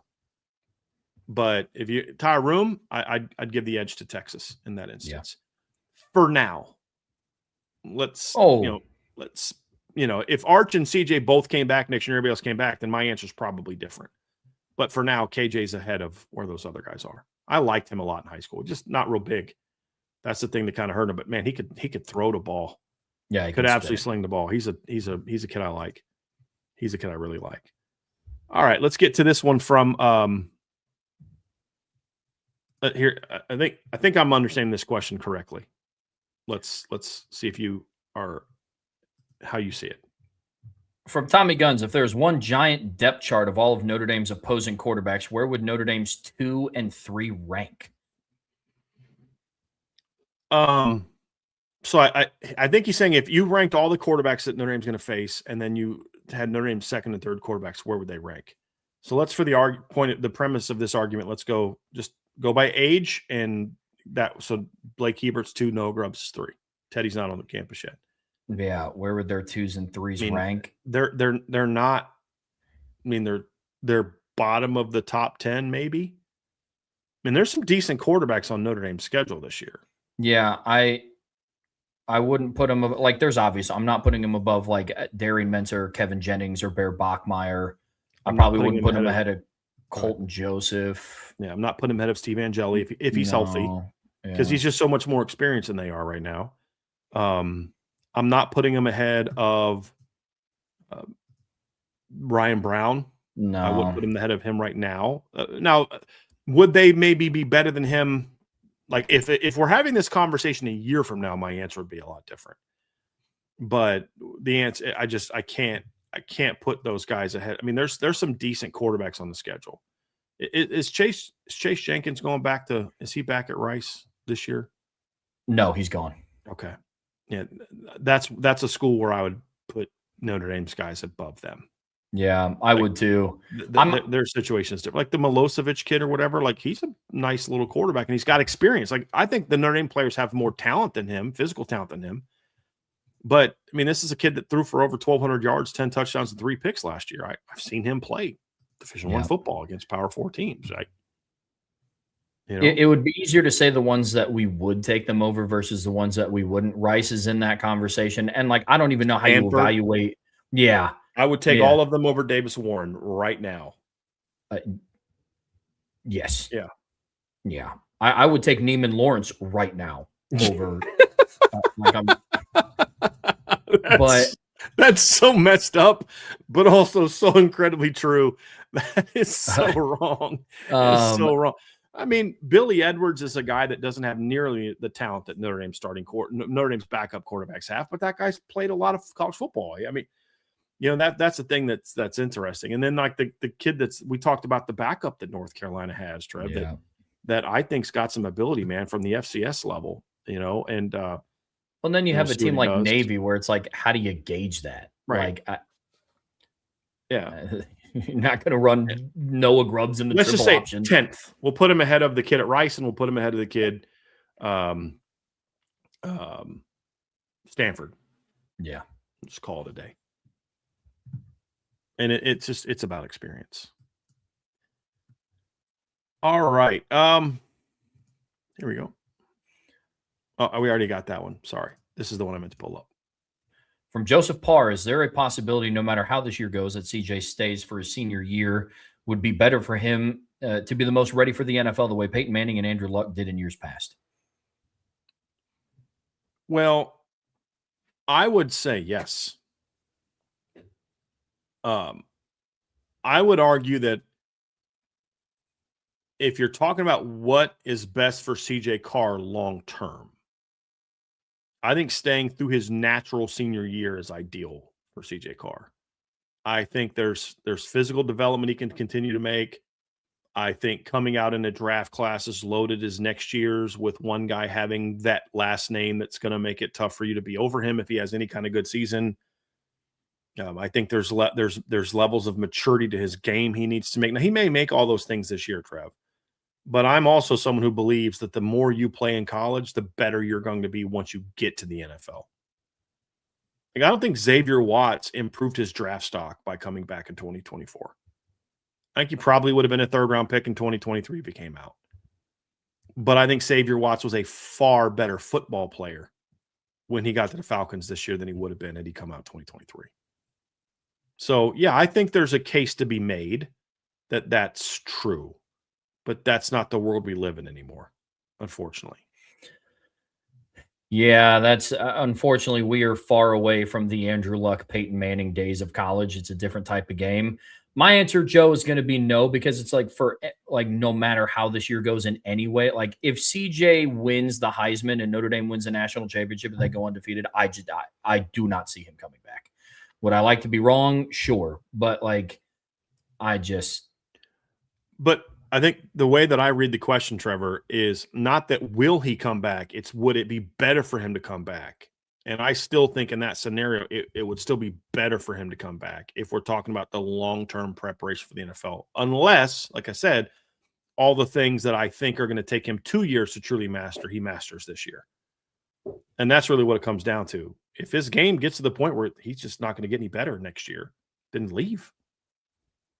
Like no matter how this year goes, I'm looking at it from the standpoint of I think Andrew Luck needed that extra year development. I don't know that Peyton did. I don't know that last year at Tennessee did it. If Peyton Manning comes out after his junior year, his game doesn't get picked apart the way it did in 1998 or 1990. It would have been 97 or 98. I don't think it gets picked apart the way that it did. They picked his game apart so bad his final season, 97. And that's why Charles Woodson won the Heisman. And there was even a debate between him and Ryan Leaf. It's nuts that there was even a debate. And I felt that at the time, in fairness. So, but Peyton was a 3-year starter by that point in time.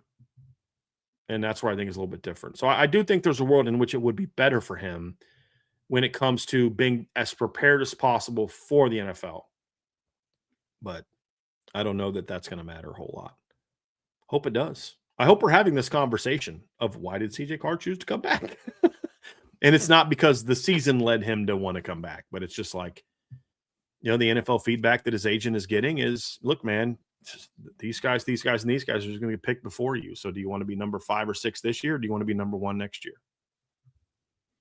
I hope that I hope the NFL's dumb enough to tell him that after the season. I'm praying that some of these mock drafts that have CJ Carr middle of the first round are exactly what the NFL is telling him after next year. Please tell him that. That would be wonderful. From Jay Melvin, will the game against Darian Mensah, with the way he fits the system and the weapons around him, be the most difficult quarterback our defense will face all year, including the postseason? No, I mean, I can't. Let's end it at all year, comma. Period, not including postseason, because I don't know who they're going to face in the postseason. But as far as regular season, it's that, and it's not even close. The combination of Darian Mensah, Shannon Dawson's system, Malachi Toney, Cooper Barcotti, Cam Vaughn, the Jacobs kid, Elijah Lofton at tight end,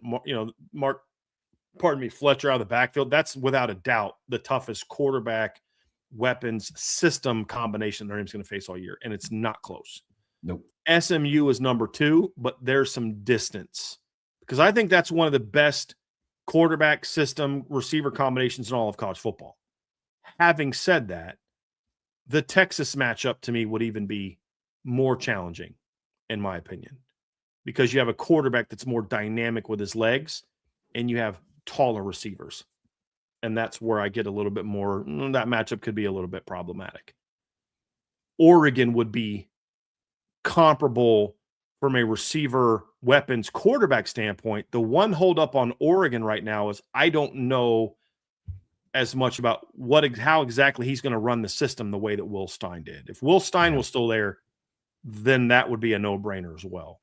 It's in the conversation, but there's a couple teams, Trev, that I can't talk about Ohio State right now. Weapons are great, quarterback's talented, but I don't know what the system is going to look like. But of the things that we know, I would just right now with what we do know, I'd put Texas over Miami. Yeah. Yeah. I mean, if we're just talking regular season, it's far away Miami. Yeah. Yeah, I'm with you. From Jay Melvin, Brian, do you like Champ Mons compared to the other big-time quarterbacks in the class? Peyton Houston, Israel Abrams, Davin Davidson. I understand he was the number one quarterback in the 28 class before reclassifying. Well, I love Peyton Houston, and I just think Peyton Houston's an absolute dude. I would take Champ Mons over all those other guys. And I said at the time that I'd take him over Davin Davidson. I'd take him over Israel Abrams. Peyton Houston's a little bit of a different story because I have more of I just love that kid's film. I just love the way he plays. Champ Mons is without a doubt the best pro prospect of that group, though. So, but Peyton Houston's a really fun quarterback to watch. He really is, Trev. He's got a lot of Kyler Murray to his game. He's not quite the runner, but I think he's a little bit further along as a passer than Kyler was at the same age. But I'd take Champ over those other guys if I was Notre Dame and in my evaluations. Yeah. From Salty, with quarterbacks transferring if they lose a battle for the starting job, is it best to stack elite quarterbacks every cycle or alternate elite with very good quarterbacks cycle to cycle? With QBs transferring, look, I just think that we kind of addressed this a little bit, Salty. And we did it after you put this question up. I just think when you're in this era of quarterbacks leaving year after year, you go get a dude every year. That's got to be your goal, because you're going to naturally have a gap between your starter and that next stud because of guys leaving. But if you go elite quarterback, system guy, elite quarterback, and then that second elite quarterback transfers after a year, and you're bringing in an okay guy, now you're going into that other quarterback's last year with that quarterback, and then okay, and you're hoping that then what do you do next year? You now got to go to the portal, because you're either going to go to the portal and get a guy or play one of the two kind of okay, system guys, because your other guy's a true freshman. Yep.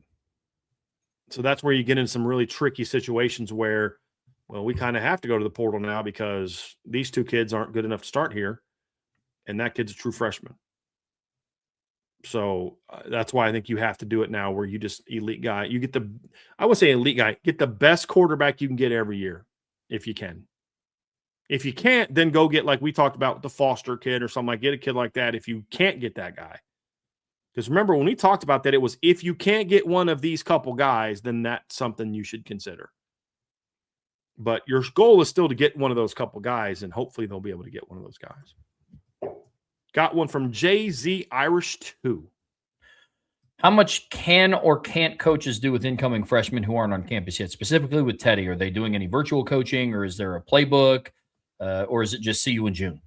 It's sort of see you in June, but Teddy's been on campus a lot this spring. I'm positive that, like any recruit, that Teddy's been in meetings. And since he signed, I believe they're able to get him a workout book and some things like that. So there's some things they're doing with him virtually that can help prepare him for June. It's not it's kind of see you in June, but it's not.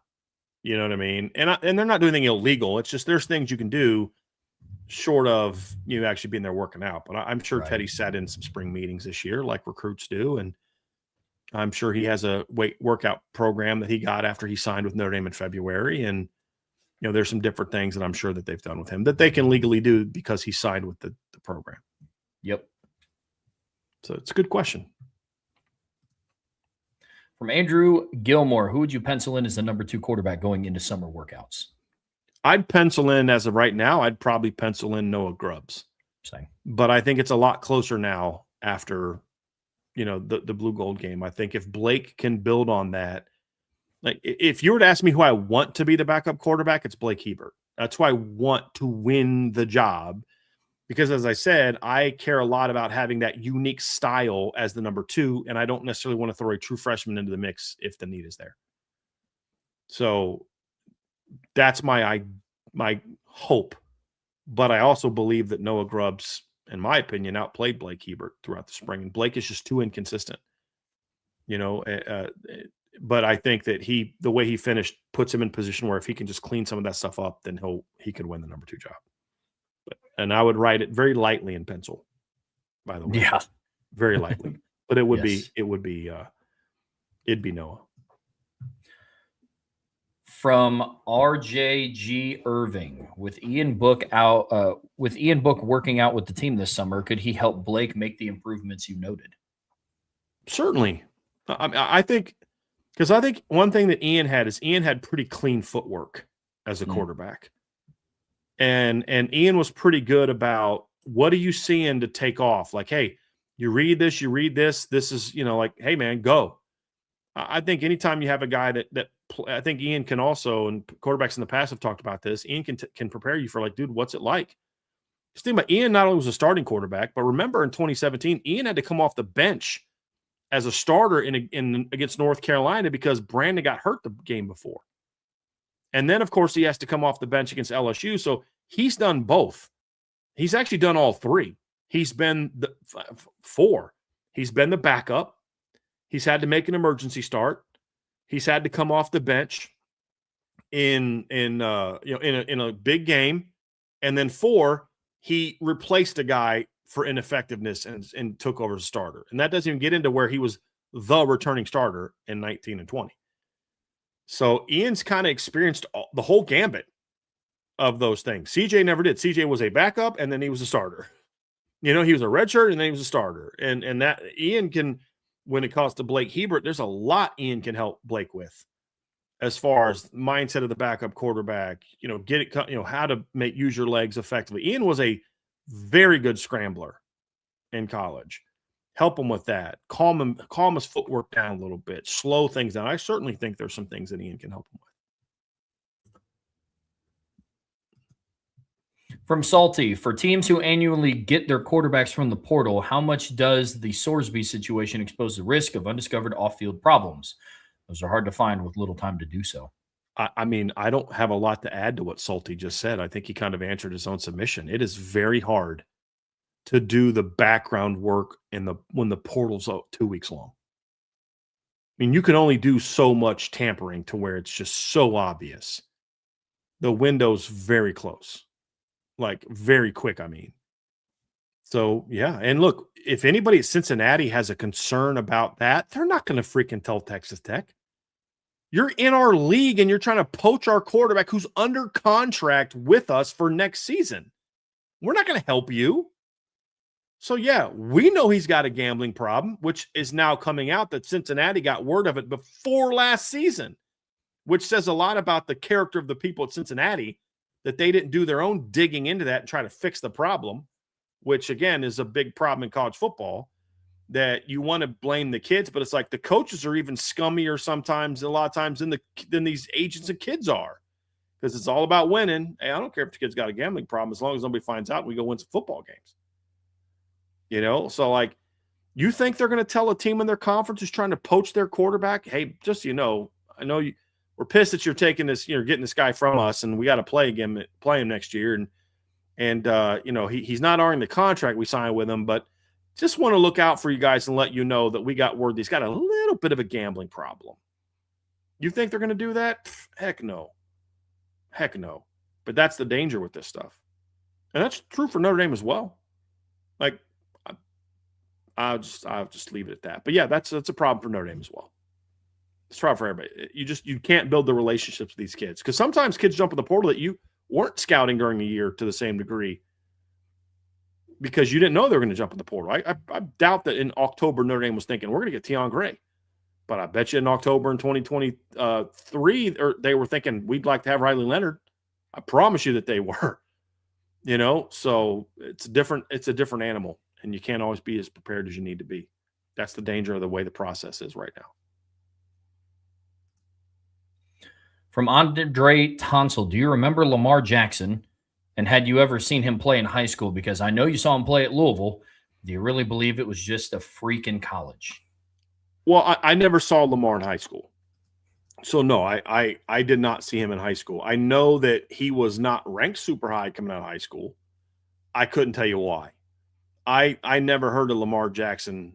He was a 4-star, but the number 32 player in the country by 247. He was a 4-star, but number 50, 32 player in Florida. He was the number 17 quarterback in the country and a 4-star by Rivals. He was the number 17 quarterback and a 3-star by ESPN, and on 3 wasn't around yet from Boynton Beach. I never saw him play in high school, so I couldn't tell you. He was a freak in college.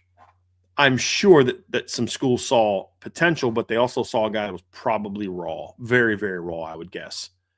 And that's why some people, but a freaky athlete. So there's probably teams like a receiver. I bet you there's some teams saying that to him in high school. But he was a freak in college, but I never saw him in high school. I've seen high school clips of him since then that they show in different stories about him or whatever, but I've never actually watched his film, studied what kind of player he was. So I couldn't sit there and I knew he was going to be good. I could lie to y'all and say that. And, if we can just go with that, let's all pretend that I loved Lamar Jackson in high school and thought he was going to be a Heisman Trophy winner, and I can't believe everybody screwed it up. Let's roll with that. Let's go with that. I like that. It's not even remotely true, but let's go with that. I did watch Lamar Jackson back when he was in high school because when I was a dog ish. Okay. He was the most athletic player on the team by a mile, so they just put him at quarterback. Gotcha. It was one of those, and so he wasn't a quarterback yet. Yeah, exactly. He was just. It was kind of like in Pee Wee football, how you just have that one kid that's just physically farther ahead than all of the other 11-year-olds.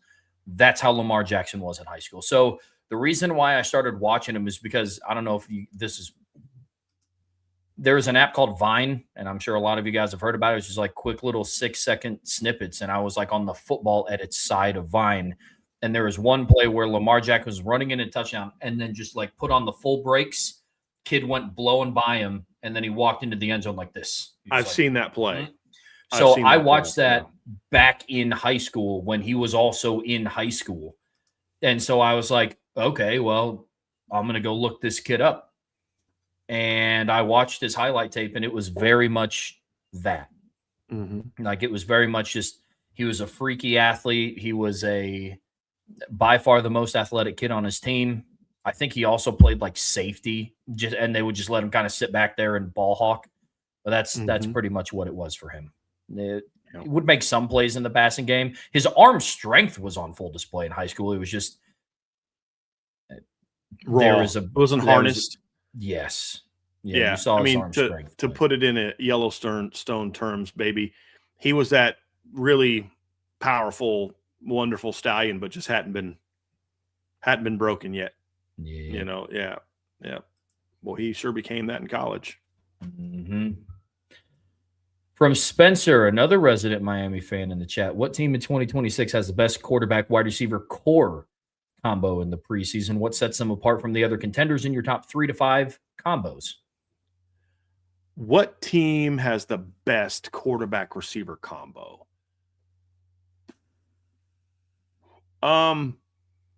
There's a couple different ways I could go with this, so I'm actually going to give you 2.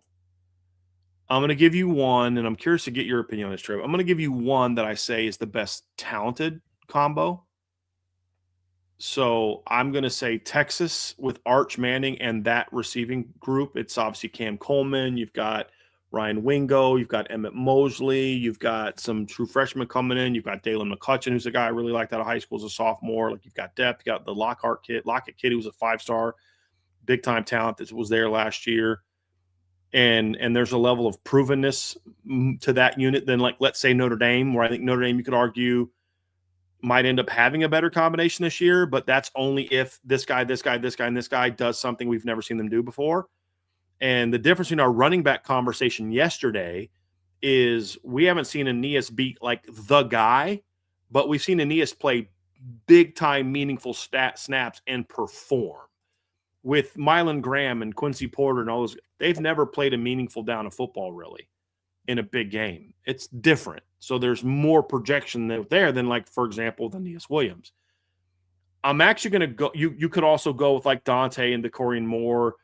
I'm actually going to go with Miami.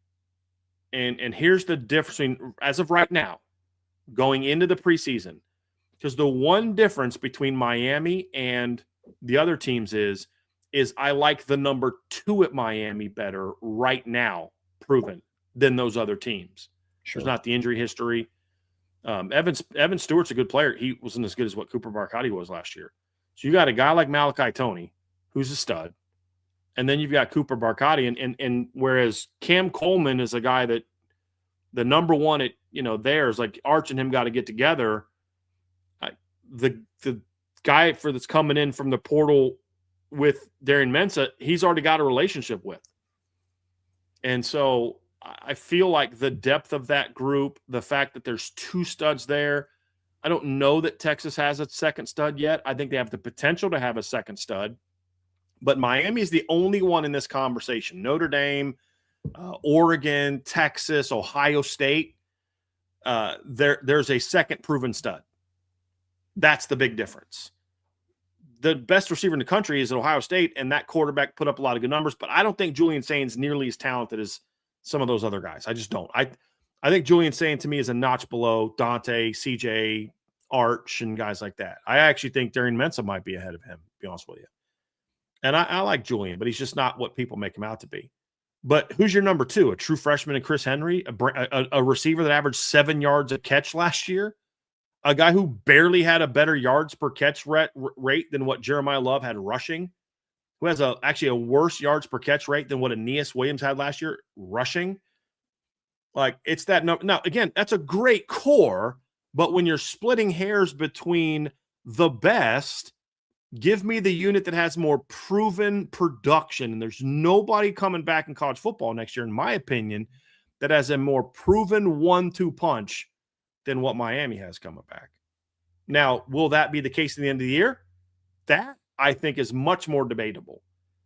But that's why I go with Miami there. And Spencer said, so Texas is the most talented, but Miami is who you would trust the most.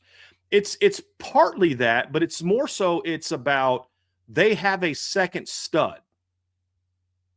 Like Malachi Toney's every bit as proven in college as what Cam Coleman is. Maybe more so. But Ryan Wingo and Emmett Mosley aren't Cooper Barcotti. That's the difference for me. You know what I mean, Trev? And then there's also, it's not just those two. It's Cam Vaughn, who's a proven player. It's the Jacobs kid from South Carolina, who's a proven player. It's Josh Moore, who's gonna, coming in, I think gonna have still have a nice career as a young player at Miami. There's just, you got Elijah Lofton at tight end. There's more known commodities there, and there's that second stud. Where I think that it could change during the season is, maybe Chris Henry becomes that second stud where you're like, yeah, Cooper's nice, but Chris Henry's that guy.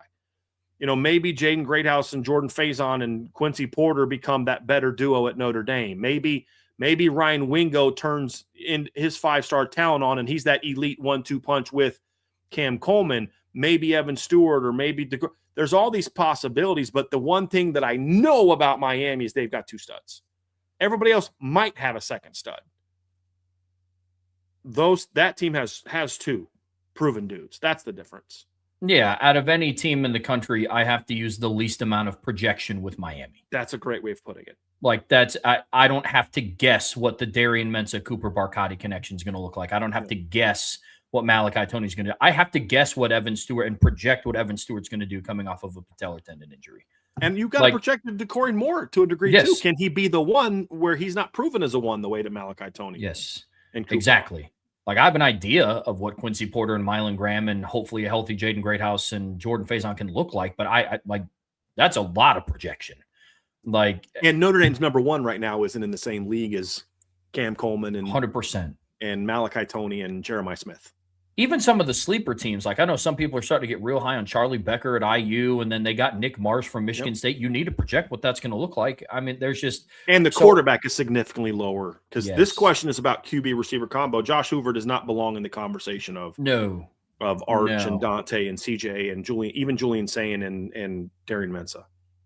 Yep, lot less projection needed with Miami. Yeah, it's a great way of putting it. And you were very clear preseason. Yep. That's why we go preseason. Do I think that's how it's going to play out during the season? No, I think Miami's going to be excellent, but I think a couple of those other teams are going to rise above once we see those combinations working out. And that's why it's the difference. I will say this. I'm confident, though, that even if some of those projections hold true, I think Miami's floor is still that of barring any injuries, that of a top 5 receiving core in college football. Sure. Like that's where I kind of see their floor right now. I would put their floor a little bit lower than that, but that would require some teams to turn out right. Like I could see Texas being better than them. I could see Ohio State being better than them. I could see Notre Dame being better than them. I could see, because I think Notre Dame could be better at 2, 3, 4, and 5 potentially, even though they don't have a number 1 like Malachi Toney. I could see Oregon being better than them. You're going to laugh at me for this. I think Oklahoma has a potentially sneaky good receiving core this year. Like they might be able to maybe sneak in there if everything goes perfectly right. I don't know that I would go there, but like there's a couple teams like that. There's a couple others off the top of my head that I can't remembering that when we've had these conversations, I'm like, Clemson. That's the other one. Clemson. Oh yeah. Clemson's another team that I think could end up having a top 5.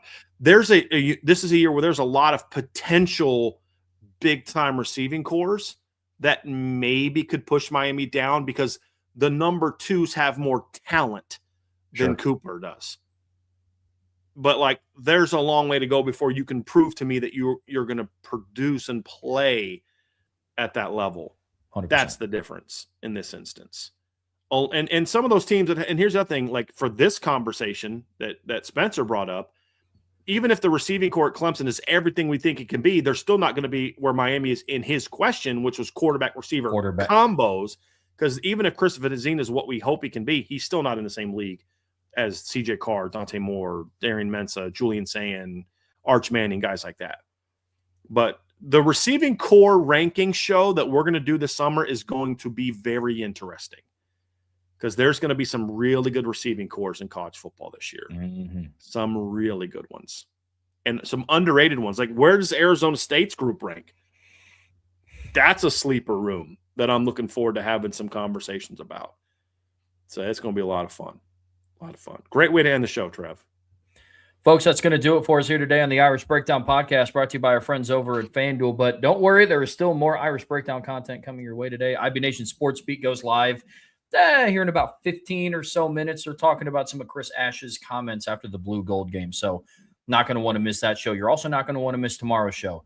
Going to have a very busy Friday for us here, for me and Brian. We got Aiden O'Neal making his commitment decision at 10:30 in the morning. We obviously talked about Champ Mons making his commitment decision at some point during the Pat McAfee show.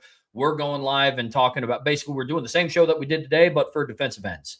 So you're definitely not going to want to miss that show either. On your way out of this show, be sure to hit that like, hit that subscribe, hit that notification bell. Be sure to share this podcast with your friends, family, anybody that you know loves Notre Dame and college football as much as you do. But as always, the best way to support what we do here and the best way to stay in tune with what we're doing and everything Notre Dame football is be a premium message board subscriber at boards.irishbreakdown.com. So until tomorrow, that's Brian. I'm Trevor. We'll see you back here very soon on the Irish Breakdown Podcast.